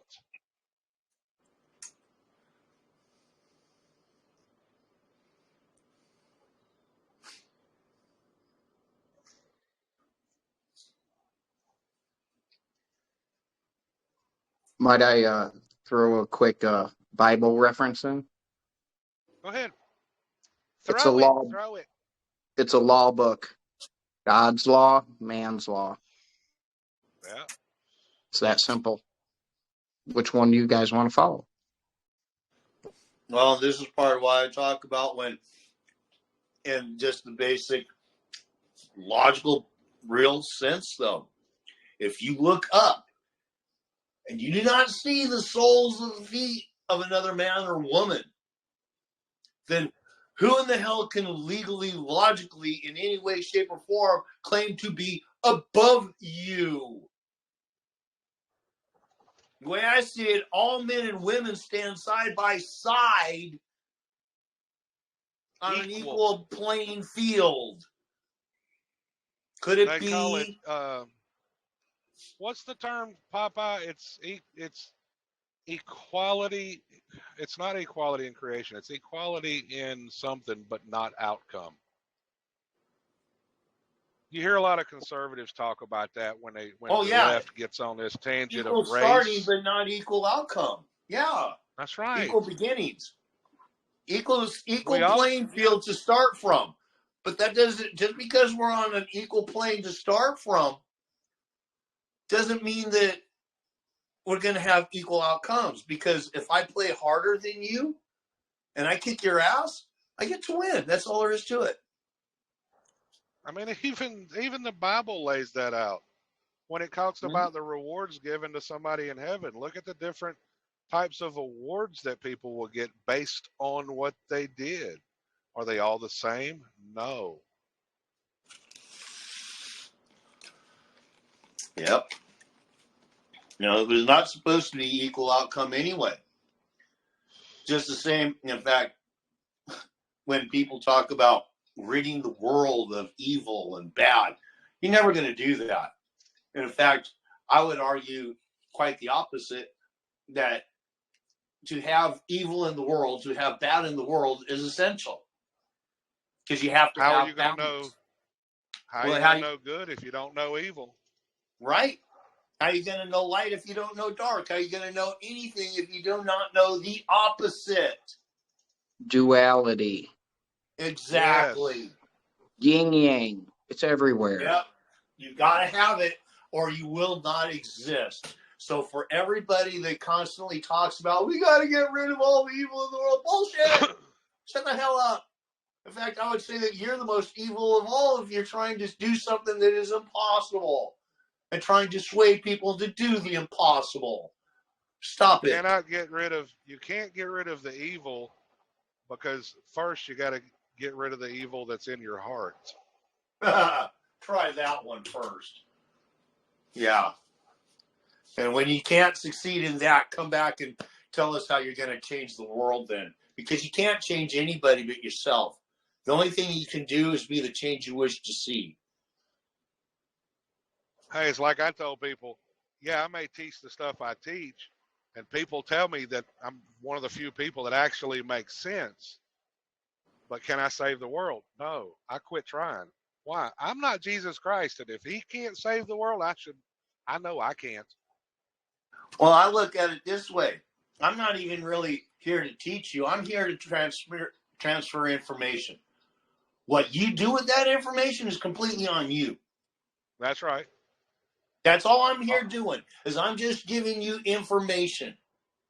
And, of course, they say knowledge is power. Well, yes, this would be to a certain extent. But what you're learning here or gathering here is merely information. And the information simply sits in the brain until it comes time to apply it. And if you do not execute that application correctly, you haven't learned it yet. If that makes sense. And that does not mean that you're not going to. It doesn't mean that the knowledge hasn't become power in a certain way. But like we were talking about earlier, you only learn through your down times. So blessed and then some. Yep, that's right. So, and again, this is all part of the test. It's all part of the test. Nobody went through school without passing the test to get to the next grade. Well, life is continuance of the test. Now, Al, I will agree that good did exist before evil. That is true. But how are you going to know what is good if you don't know what is evil? Bingo. I'll give you another example. People say that there's a contradiction in the Bible between Genesis 1 and Genesis 2, because it says that God created the animals and the plants before man, but in Genesis 2, it doesn't say that. And I can't think of his name now. He actually brought up a good point. He said Genesis 2 appears to be what was done in the Garden of Eden, okay? Yes, God created everything in the world in that order. But how is he going to tell Adam and Eve that he did it if he didn't do it in front of them in the garden? Because then the devil could come by and say, hey, did God really create all of this? And that to me makes sense. That yes, God created the things in front of Adam so he couldn't be deceived when he placed man in the garden.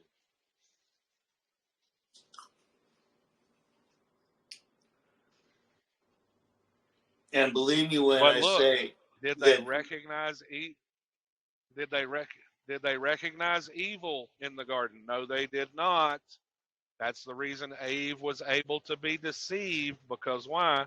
She didn't experience the creation, and the serpent came afterwards and deceived her and basically said, is that true? I mean, maybe you'll be God if you do this, blah, blah, blah, right? She didn't recognize it because she didn't know what it was. Adam did.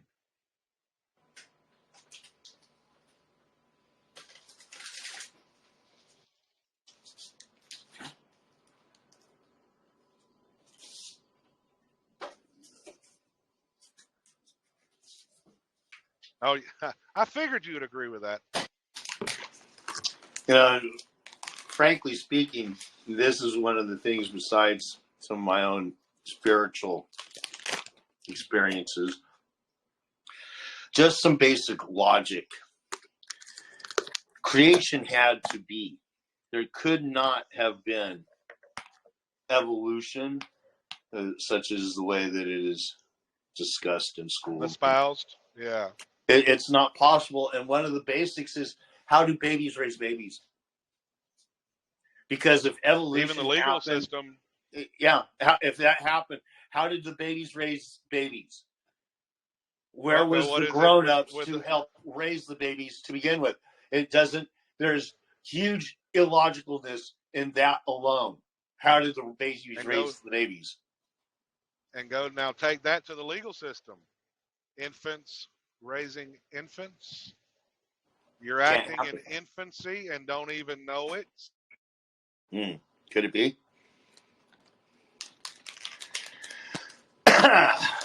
Bam! I dropped the bomb on you. Yeah, could it be it's right there? Part of the reason why the Bible must be the rule book from which you are learning. The majority of what you should learn should come from the Bible. And I'm saying this is one that hasn't even read the whole Bible, but I do read it and I do take from it. Because I do believe that it is the rule book. And this is, again, from one that, as I said earlier, I have problems with the Bible based on certain things. But I still say that you better learn that Bible because it is the rule book, or you will not get through the tests. Now let's see. Not going to happen.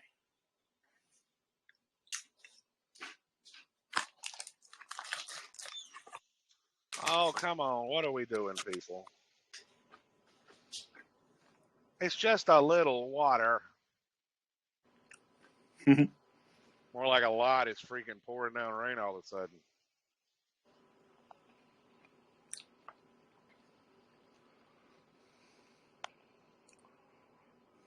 How's it going, Alex? I ain't seen you in a while.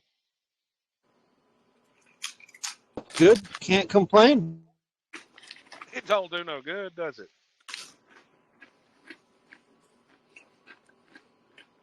Not really. People just laugh at you. Well, hey, brothers and sisters, I'm going to bounce. Love you all. Been fun. Been exciting. And I'll talk to you all soon. Talk to you later, Popeye. Bye-bye, brother.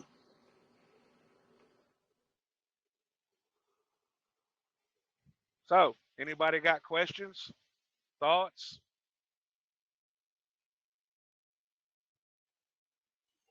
I've been in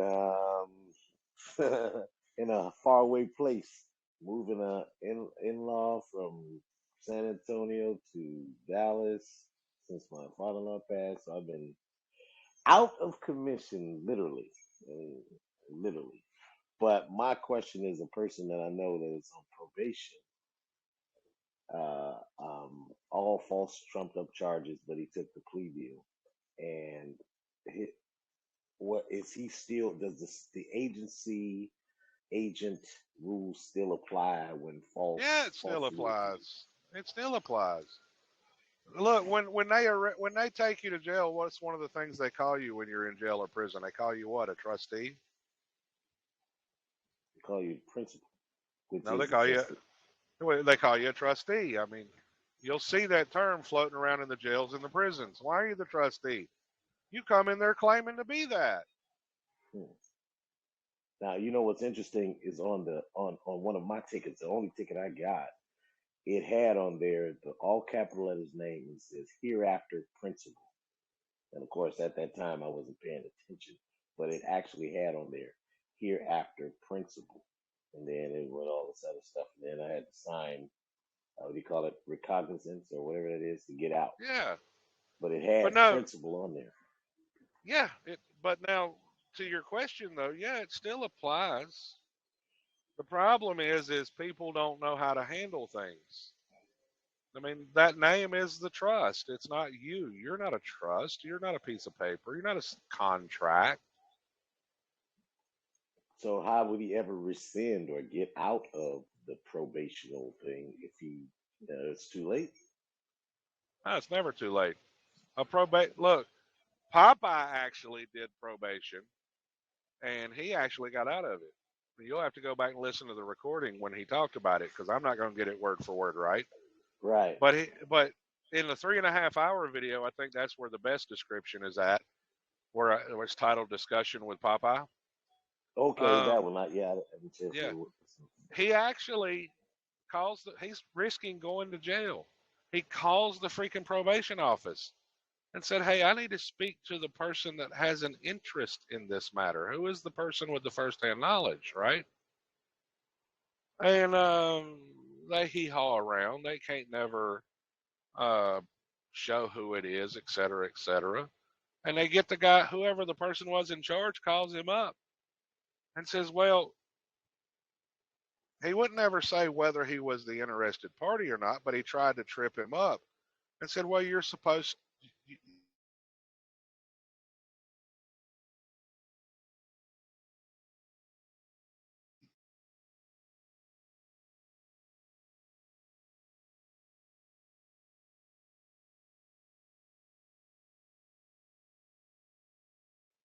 the guy couldn't, every time he would put out another definition or another sentence, he would say, would you please define that word?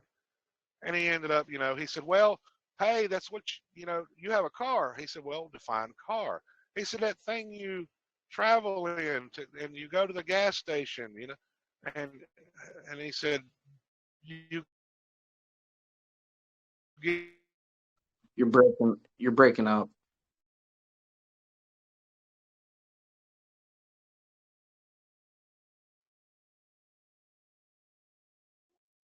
It's like they're shutting them off so we can't hear.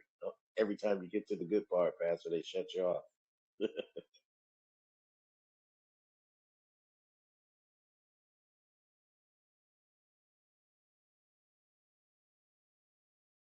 I was on that call.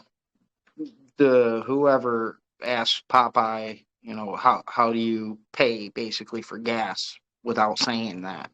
If that makes any sense.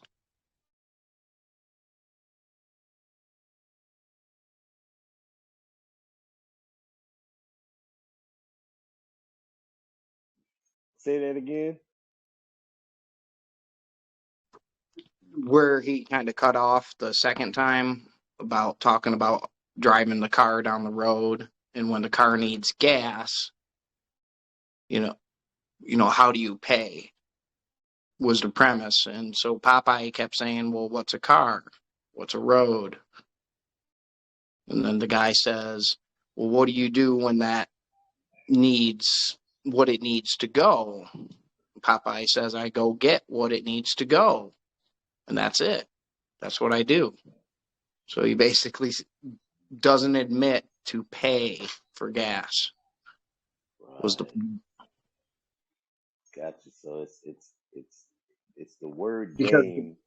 Because the probation officer kept, or whoever he was talking to, kept asking him about paying, and Popeye's like, well, what does that mean to pay somebody, et cetera, et cetera. You should go back and listen to the video. I was on it. Which one is it? Because like I said, I've been out for 3 weeks, man. So it feels like I feel from a college grad all the way down to kindergarten. Oh, you're good, man. It was about 2-3 weeks ago, but it's on his pastor's YouTube. It just says general discussion with Popeye. It's like 3 hours and 37 minutes. I don't know exactly when we had that conversation, but I was on it. Appreciate it. I'll be No definitely problem. looking at it.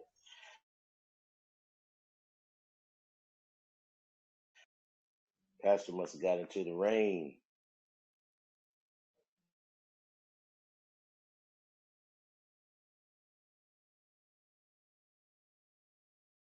Reservation where the cell phone service only allows T-Mobile or something like that.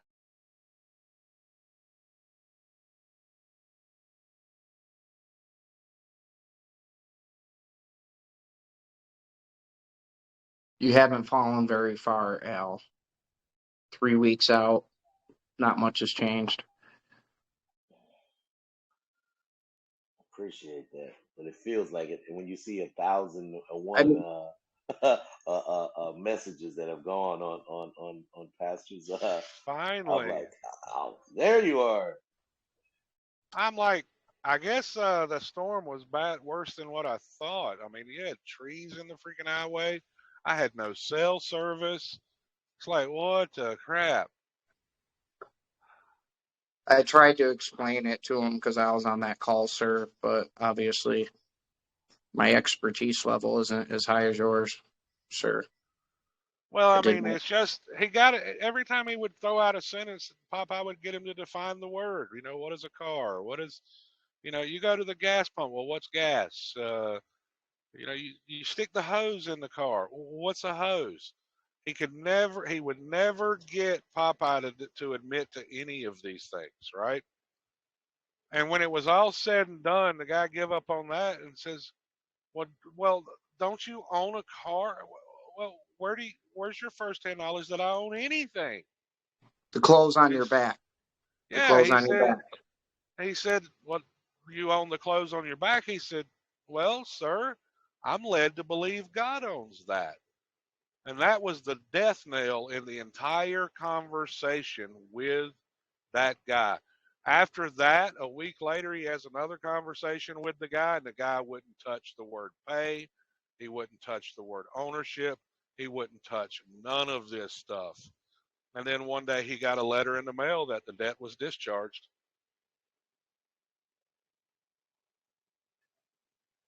Okay. Appreciate it. I'll be listening to that video. Hey, Pastor, what's going on, buddy? What's up, brother? How you doing? Oh, finding the sign.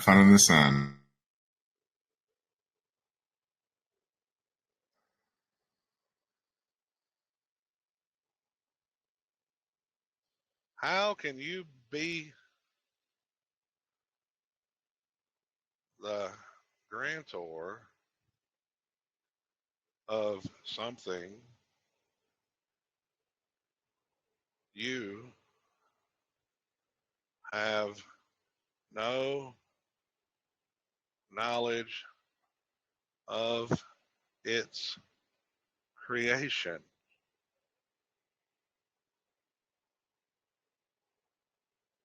So this is the thing. Some of the things people say make absolutely no freaking sense. When it comes to the straw man account, they throw things out there hoping it fits. I'm like, he said, I'm starting to think the real grantor is you. Well, how can you be the grantor for something you have no firsthand knowledge of its creation? And honestly, if you really want to get down to it, the grantor is the Congress. That's who created the Social Security Act and how it all applies. So where do you come into it on being a grantor?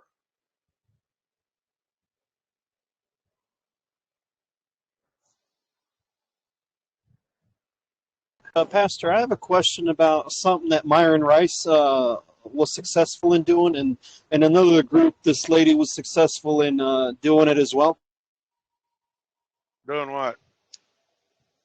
Basically canceling the bond that you have with the court at the Secretary of State level, I guess.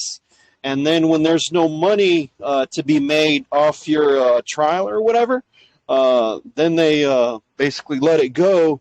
Yesterday, there was a lady that was successful in canceling the thing on her husband, so they let him out of jail. And I remember Myron Rice talking something about this. What are your thoughts? I don't know nothing about what they're talking about, so I'm not saying it's not possible.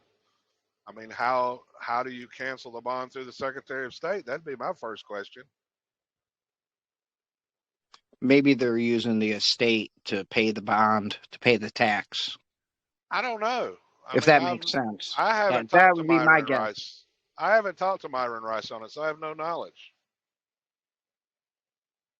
Set of 6 videos of his, and in one of those videos he kind of mentions it, maybe like a 2-minute talk or whatever, maybe even a minute, like short, you know.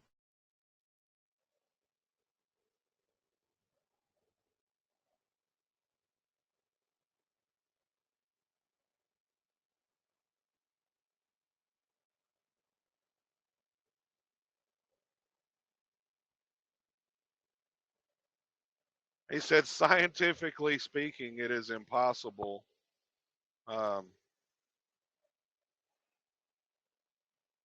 He said, scientifically speaking, is it impossible to be here without those things existing beforehand and being attached to me? No, you think it's attached to you. I just freaking showed a documented evidence where the Treasury even admitted that those accounts are not linked to you.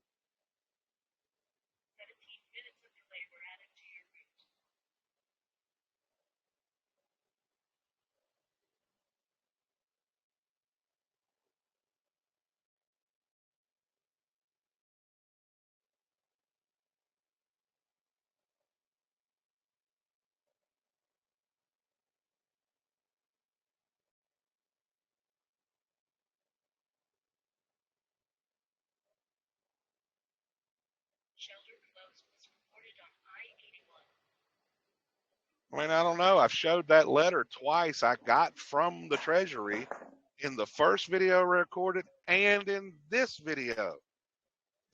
But Pastor, how do we they get tell interest? you every freaking thing. How do we get interest as the agent then if it's not somehow linked to us?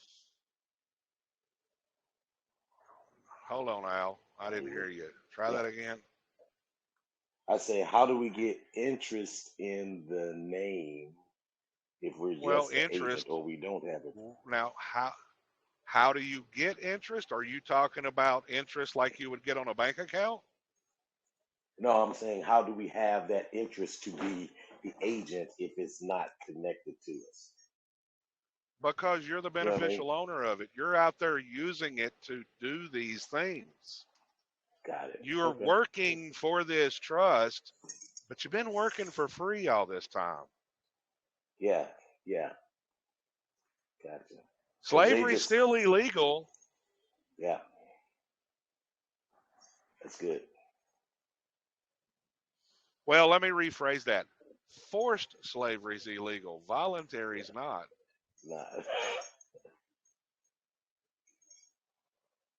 They don't say anything about voluntary servitude. They actually tell you by not saying it that it's legal. So if you claim to be the slave, you are the slave.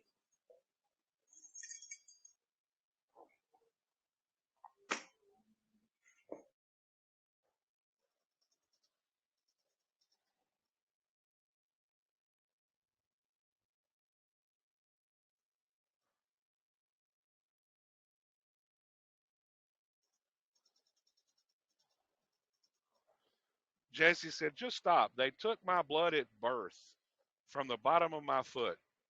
Do you have firsthand knowledge that they did it? No. Does that prove what they did with it? No.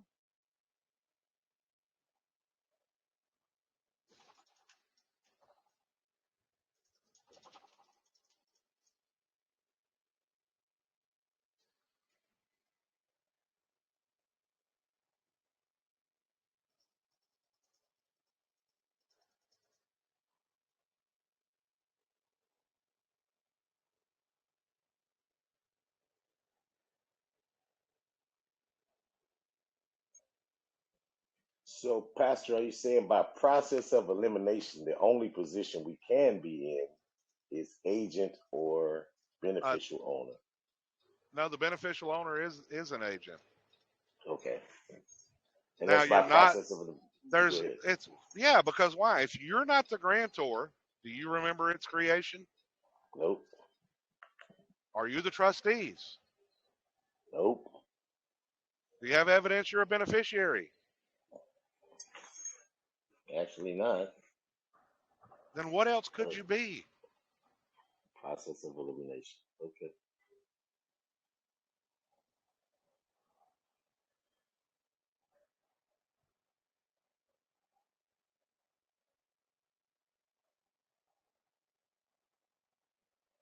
He brings up the blood from the foot, right? Well, how do you explain those that they stopped doing that roughly 10 years ago?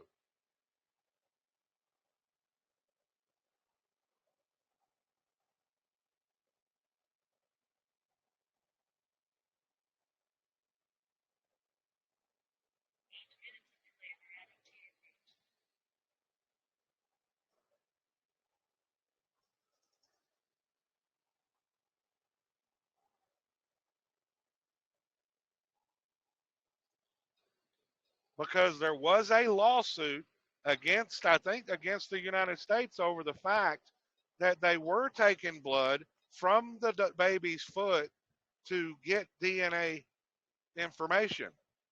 And there was a lawsuit on the constitutionality of it. And the court, if I'm not mistaken, ruled that they couldn't do that. And guess what? They had to stop.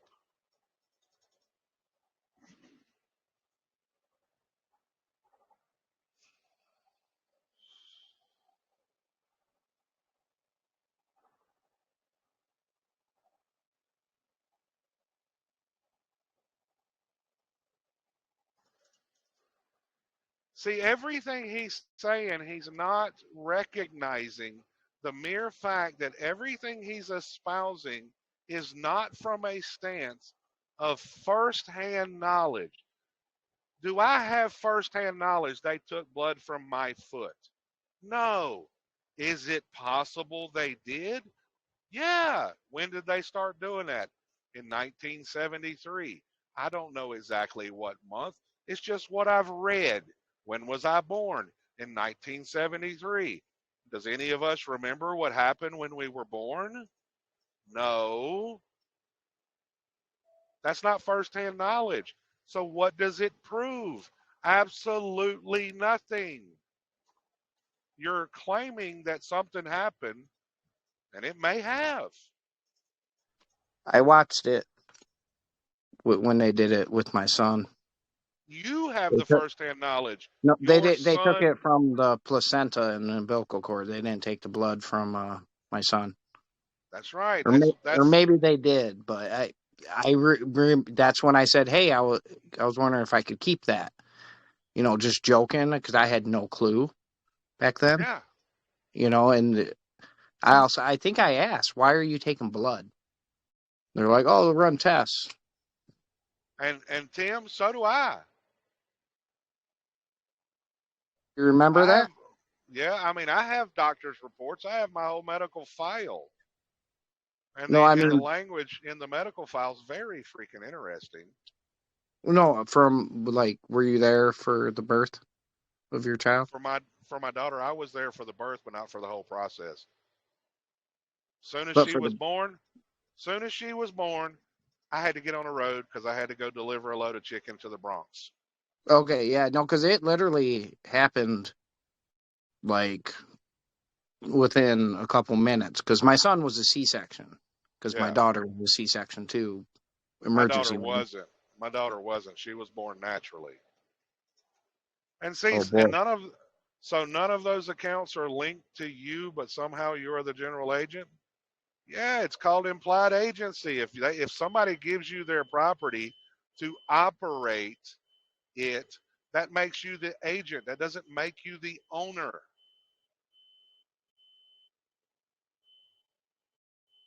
But it makes you liable if you give them the agency. If you don't do things right, it makes you liable. Well, no, I'm saying if you don't know this and you That's say, right. I hire a property management company, for example, but one of my tenants injures themselves because something got broke. They could sue both. They could come after me and the property management company for not doing their job. Yeah, because if the property management didn't fix your discrepancies, then both could be liable.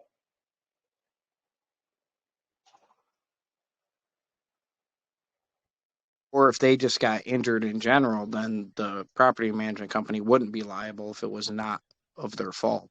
But then they could come after the actual owner, the principal, the surety, the 700 other words that they have for that.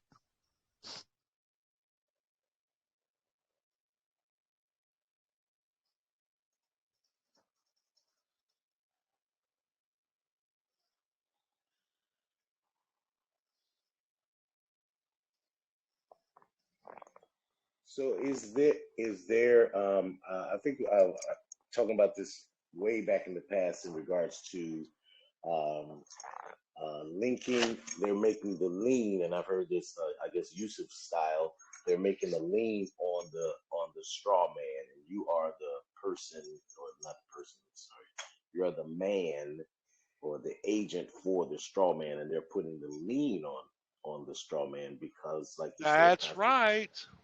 Right. So they can't be putting the lien on you, but you have to operate as the agent to report the lien to the principal or the trustee. No, the principal is the trustees. They're placing a lien on the trust, right? Let's see. It can't be you because they can't put the lien on a man, and that's what I was wondering about when they said you can't mix the two. Remember, this was a while ago when we were saying only corporate can deal with corporate; they can't deal with the man, and I never got the clarity on whether they're able to do that, because obviously they can, because they're well, and here's something else. Here's something else you got to think of. They have to tell you everything, right? Right. Let's see here. Gentleman always gives notice. That's right. Now,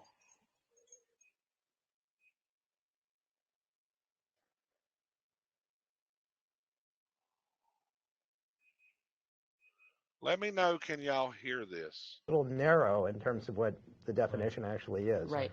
The state. Can y'all hear that? Yes, sir. Okay, now let's go back. Let's go to here. The new section creates an exception to the exception, so that an assignment by or to a healthcare provider of a healthcare insurance receivable and any subsequent assignment of that right is now an Article 9 transaction. And this will certainly facilitate security interests in healthcare receivables held by providers as original collateral and not only as proceeds. Technically, healthcare insurance receivables are a subclass of accounts. Commercial tort claims have been brought into Article 9 to a limited extent. If a commercial tort claim arises out of the borrower's business or profession, except for after acquired tort claims, which don't come in, and claims arising out of personal injury, which also don't come in.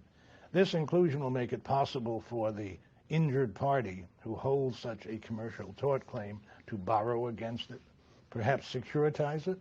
I'm not so sure where it's going to go, but it's an interesting concept for us to consider. Boy, that's a lot that they brought in. You know, one commentator has asserted that the effect of revised Article 9 is mostly to make sure there's no unencumbered assets in a Chapter 11 case and no Section 544 recoveries in a Chapter 7 case. What do you think about that statement?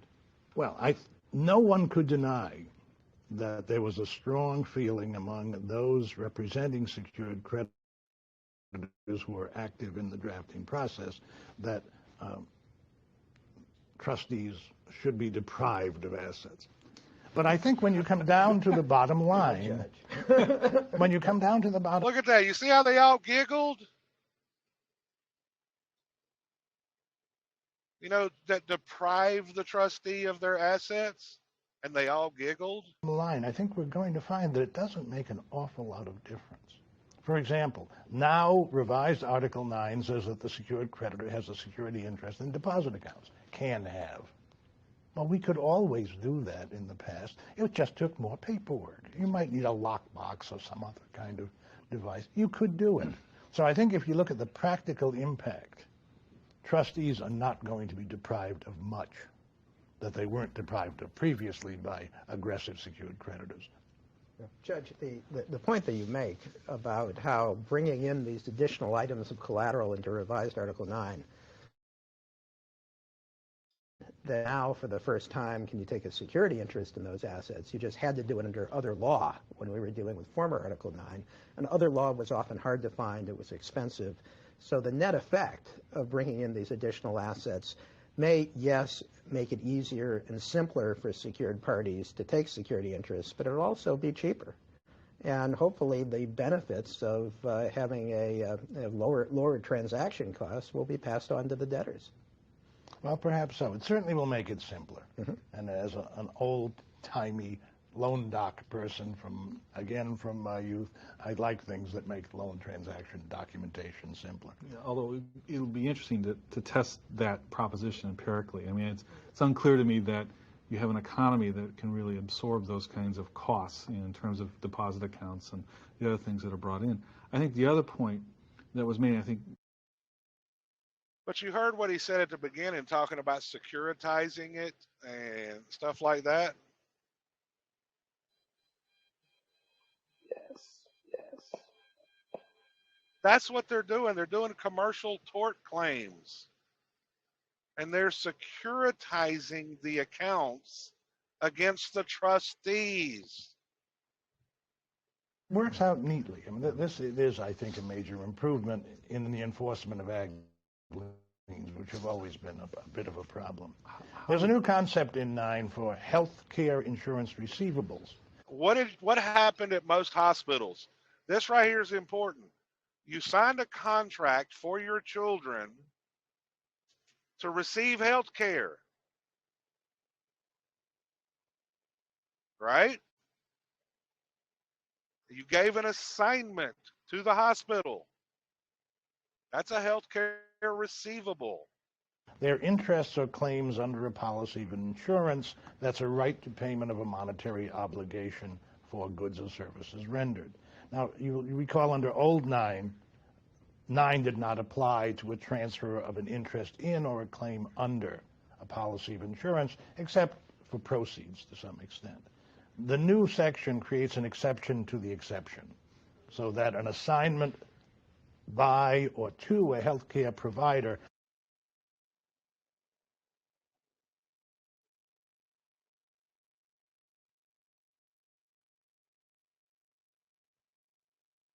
Actually, let's go here. Search.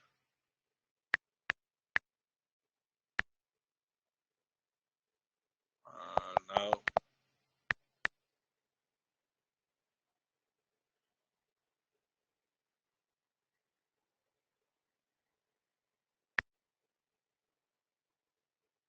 Right here, Christ Community Health Services. What does it say right there? Authorization and assignment.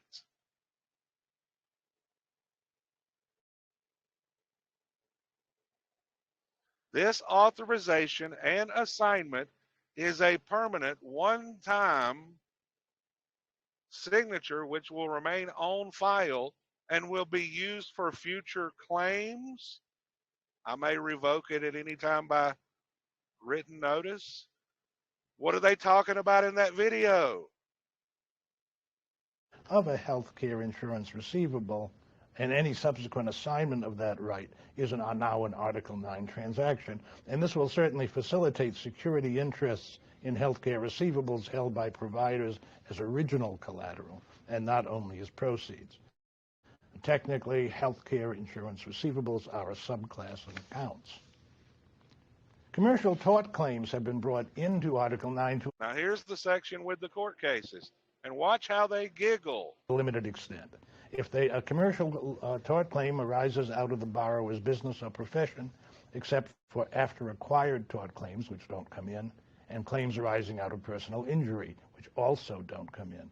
This inclusion will make it possible for the injured party who holds such a commercial tort claim to borrow against it, perhaps securitize it. I'm not so sure where it's going to go, but it's an interesting concept for us to consider. Boy, that's a lot that they brought in. You know, one commentator has asserted that the effect of revised Article 9 is mostly to make sure there's no unencumbered assets in a Chapter 11 case and no Section 544 recoveries in a Chapter 7 case. What do you think about that statement?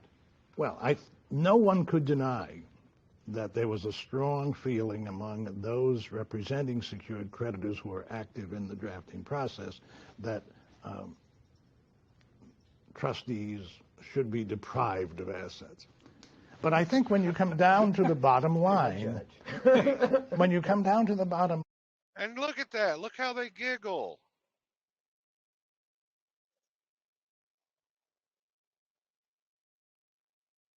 You see there? They tell you what they're doing.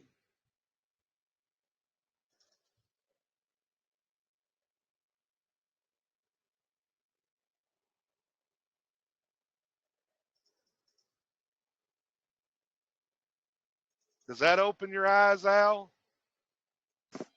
Boy, that's a lot. Wow, but they are, yeah. And I had seen that a long time ago because that's an old video, but didn't understand the verbiage until now what they were actually talking about. Because you can look up all those words and then still be further down the rabbit hole, but you put them. I mean, now, wow, it's so crazy. Why do you think I say the things I say? It's wild.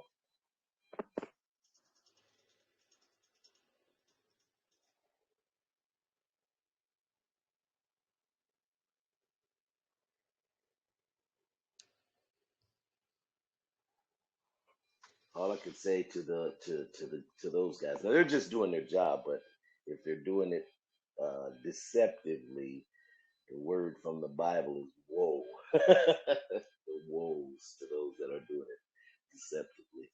But they're telling us, so you can't say it. They're not telling us. At least they're not letting us know. They might be using some extra words, not the common vernacular that the average person uses. But yeah, they are telling us.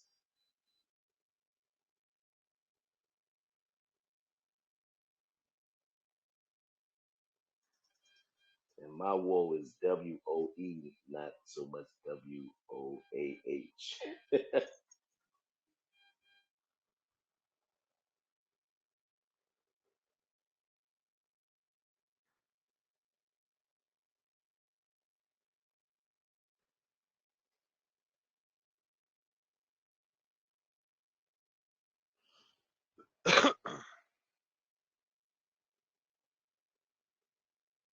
I mean, I used to think like a lot of these people. I used to look at things that way because I followed the same freaking gurus. I didn't rush out and do everybody's process like David Straits and stuff like that, but I used to think the same way.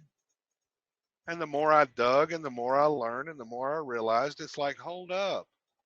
They are telling us what they're doing. We're the ones making the presumption that it's all about us. Well, that's the definition of narcissism if I have ever seen it.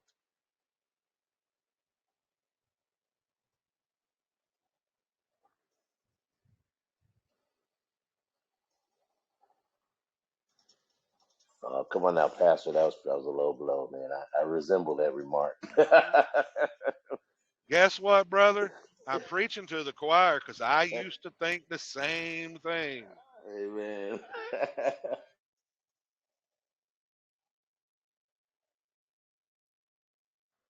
And even Popeye has said that he struggles in that area with getting it out of your mindset that you have to own everything.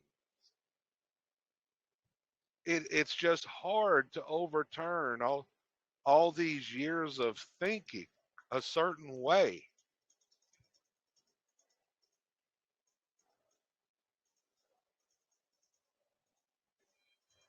And when you really get to think of it, it's actually a lot easier because you don't have the liability or really the baggage that goes along with owning.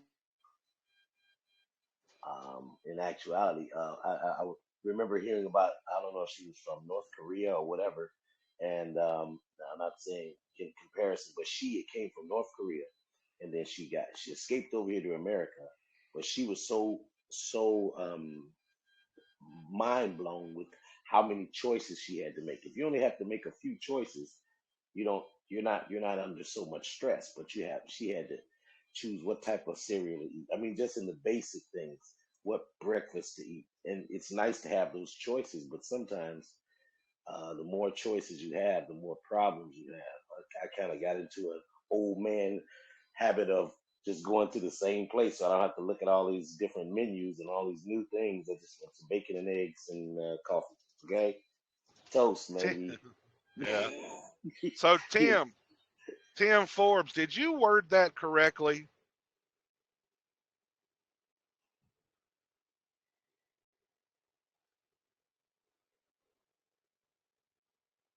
He said, it's not my name on the docket, but I'm damn sure going to go in there and say it's me. I'm trying to understand your thought process.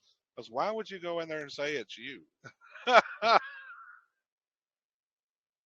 He's just being a smartass. I thought so. I just wanted to check.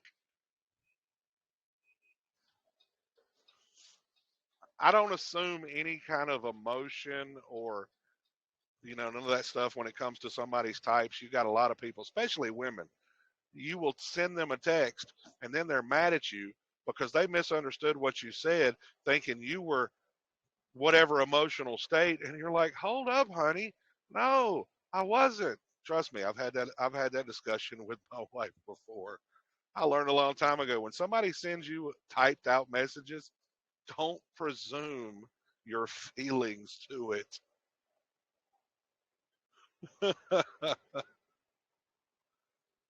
But it's like when you hear them admit this stuff in their own words, and then you start seeing the documents and how they apply things and where the language is at, how can you deny any of this?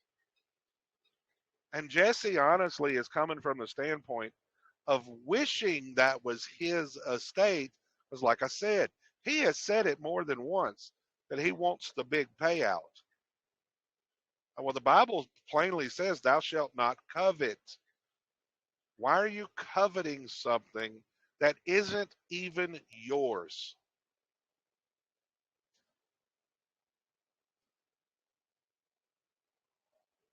Because that's what it boils down to.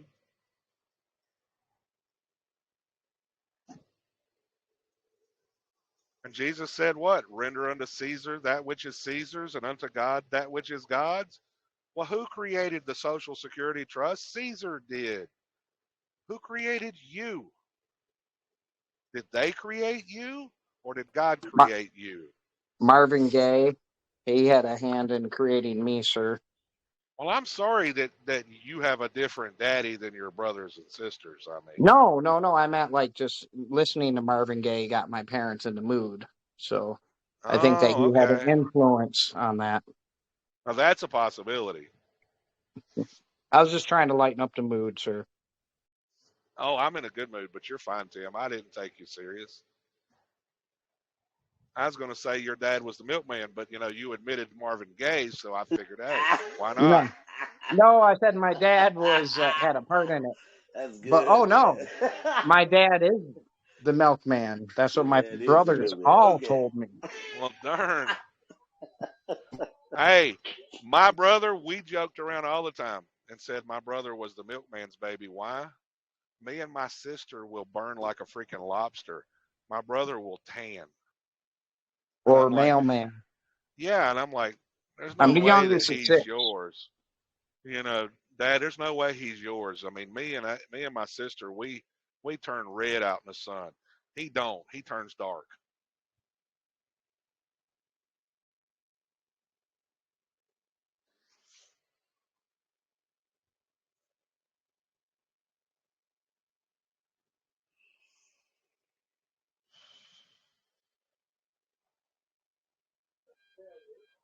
Thanks for the speed up course, the rejuvenated course, and I'll be getting in your classes there, Pastor, here soon. We just got to get the grandma in her not final resting place, obviously, but in her new dibs. We got everything on the trucks. We're moving down. Man, it's just been crazy. But I'm back. Yes, hallelujah. Thank you. But yeah, so this is good. Yeah. So Scott, you've been quietly listening. You're new here. You got any thoughts?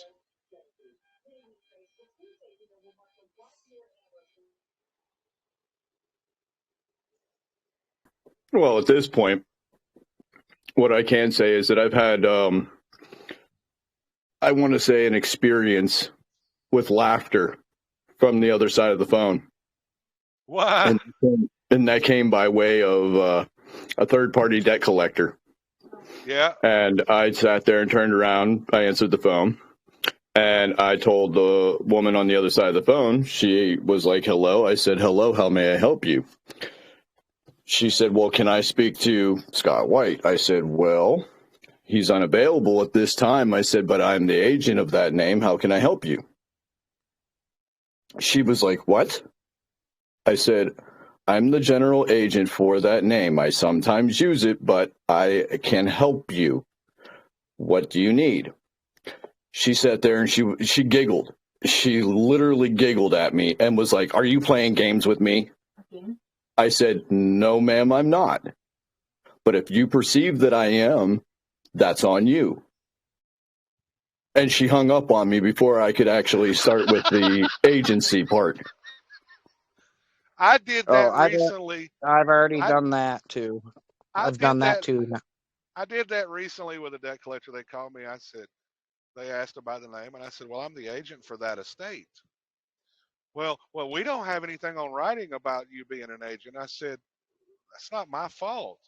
I thought you knew who you were calling. You called me." They have not called back. Oh, neither did this lady. She didn't call back either. But I've been telling everybody it's at the same time. I've done what you did, and I did the FOIA request, and I got the same response that you did. For the United States citizen, yeah. Yep. That's when I realized a lot of the gurus out there, like the status correction people and stuff like that, you blame the courts for operating on a presumption. Is it the courts operating on a presumption, or are they letting you presume who you are? If you believe it, they won't tell you no different. Remember, you have a First Amendment. Right. I mean, you can just sit there and walk into court, and as soon as they turn around and say, "Okay," they call that name, and if you stand up and say, "Here I am," you're already guilty of it. Yeah, you're pleading guilty to something you have no firsthand knowledge of. That's what I believe. How does that work if they call you from the outside lobby into the courtroom? Would that still apply? That still applies. I mean, you go in there to what are you doing? You go in there and say, "I'm here to handle the matter for that estate," as the agent. You know, if they try to push the issue, like Popeye said, the judge said, "Oh, I'm gonna have to issue a warrant for his arrest for failure to appear." He said, "Hold up, Your Honor. I've been known to use that name, but I'm led to believe that name's property of the United States," and hands them the freaking social. The judge can't deny that. It's written on the back of the card. And what did Popeye further say? He said, "I've been known to use that name, but for me to use it illegally would be fraud. And I know this court's not trying to have me commit fraud in open courts." That's what Popeye said.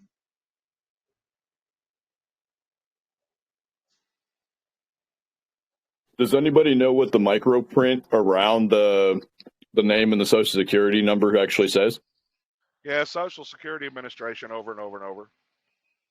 Okay, thank you. Yeah, we actually tested that theory because we had heard a rumor about it. So we had to do some zooming in and taking pictures and zooming in and all this, that, and the other to see it, because we didn't have nothing to magnify it enough. But one of the things under the law of agency, your personal checks say authorized representative. Well, authorized representative is synonymous to agent. I proved that in the class because it even said it. I'm like, how can we deny the very words they say? But people love to do it. Yeah, that beneficial owner versus beneficial ownership. That was eye-opening. How broadly different those words are, even though they're very similar. Yeah, beneficial owner. You're the beneficial owner because you're using it, but it's someone else's property. Beneficial ownership is for the beneficiary, which you have no evidence that you are.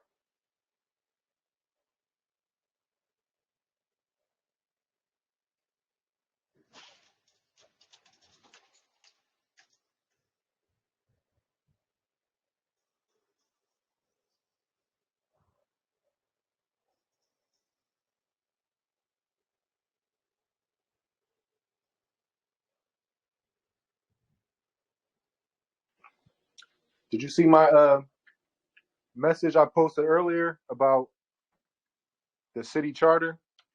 not having a judicial branch? No, I did not see that. Yeah, so I came across this other this YouTube video someone from another group directed me to, and they get real into the municipality, the American jurisprudence behind municipalities, and the city charters. I guess they found some type of things there. I can't remember the exact term, but I think it's like a redistribution of power or something like that. So only Congress can enact laws, and these cities are like pushing out ordinances and statutes and things like that. I haven't really gotten too deep into it, but I was reading the city charter, and I noticed that there's no judicial branch. There's executive and something else. AMD. But there's no judicial. Would you read that? Authorized what? Authorized signature. Authorized signature? Because right there at the end, it almost, being it's hard to read, almost looks like it says agent, authorized agent. But yeah, signature. And if you go read what it says in signature under UCC, under the UCC, it talks about signing on behalf of the principal as the authorized signer or representative.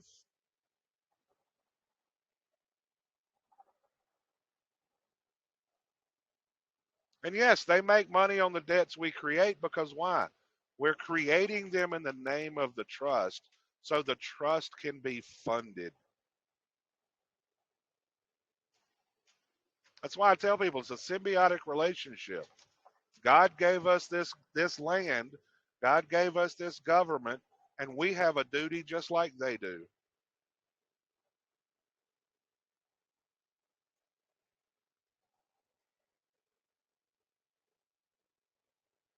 I'll tell you now, I've actually really starting to understand what it talks about in the Bible about in the last days there'd be lawlessness. In the King James it says iniquity, but the Greek word means lawlessness. People don't care about the laws. They just want everything to be their way.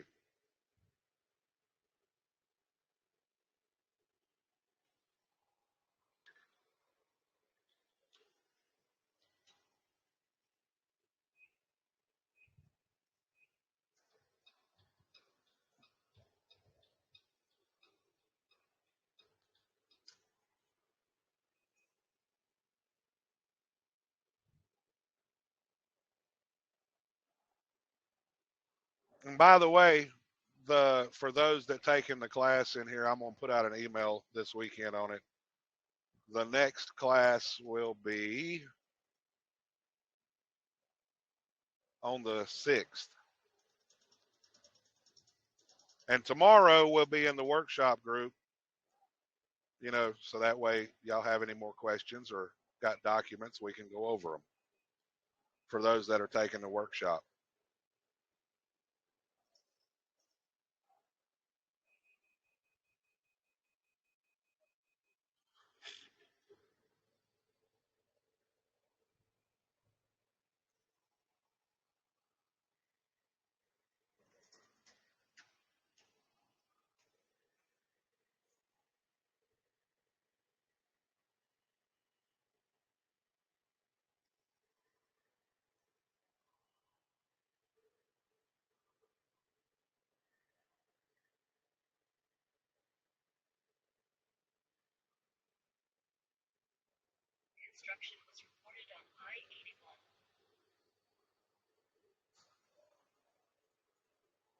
So anybody else got any questions, thoughts?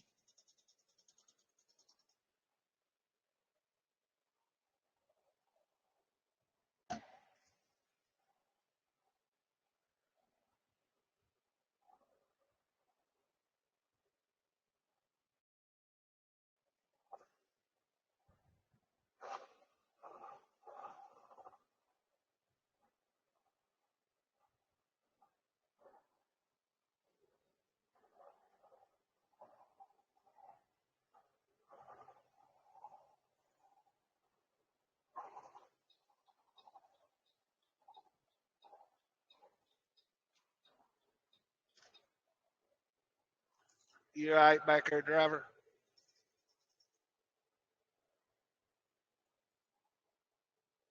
I should have known. Swift drivers, they don't use CBs.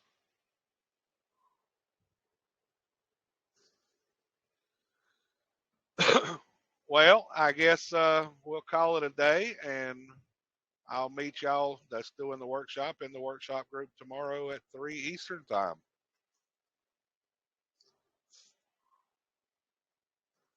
So y'all have a wonderful day. Have a good rest of your day, sir. I'm going to do my best. Thank you, Pastor. You're welcome, Tango. Yeah, thank you very much. Peace and blessings, everybody. Y'all have a wonderful day, and God bless.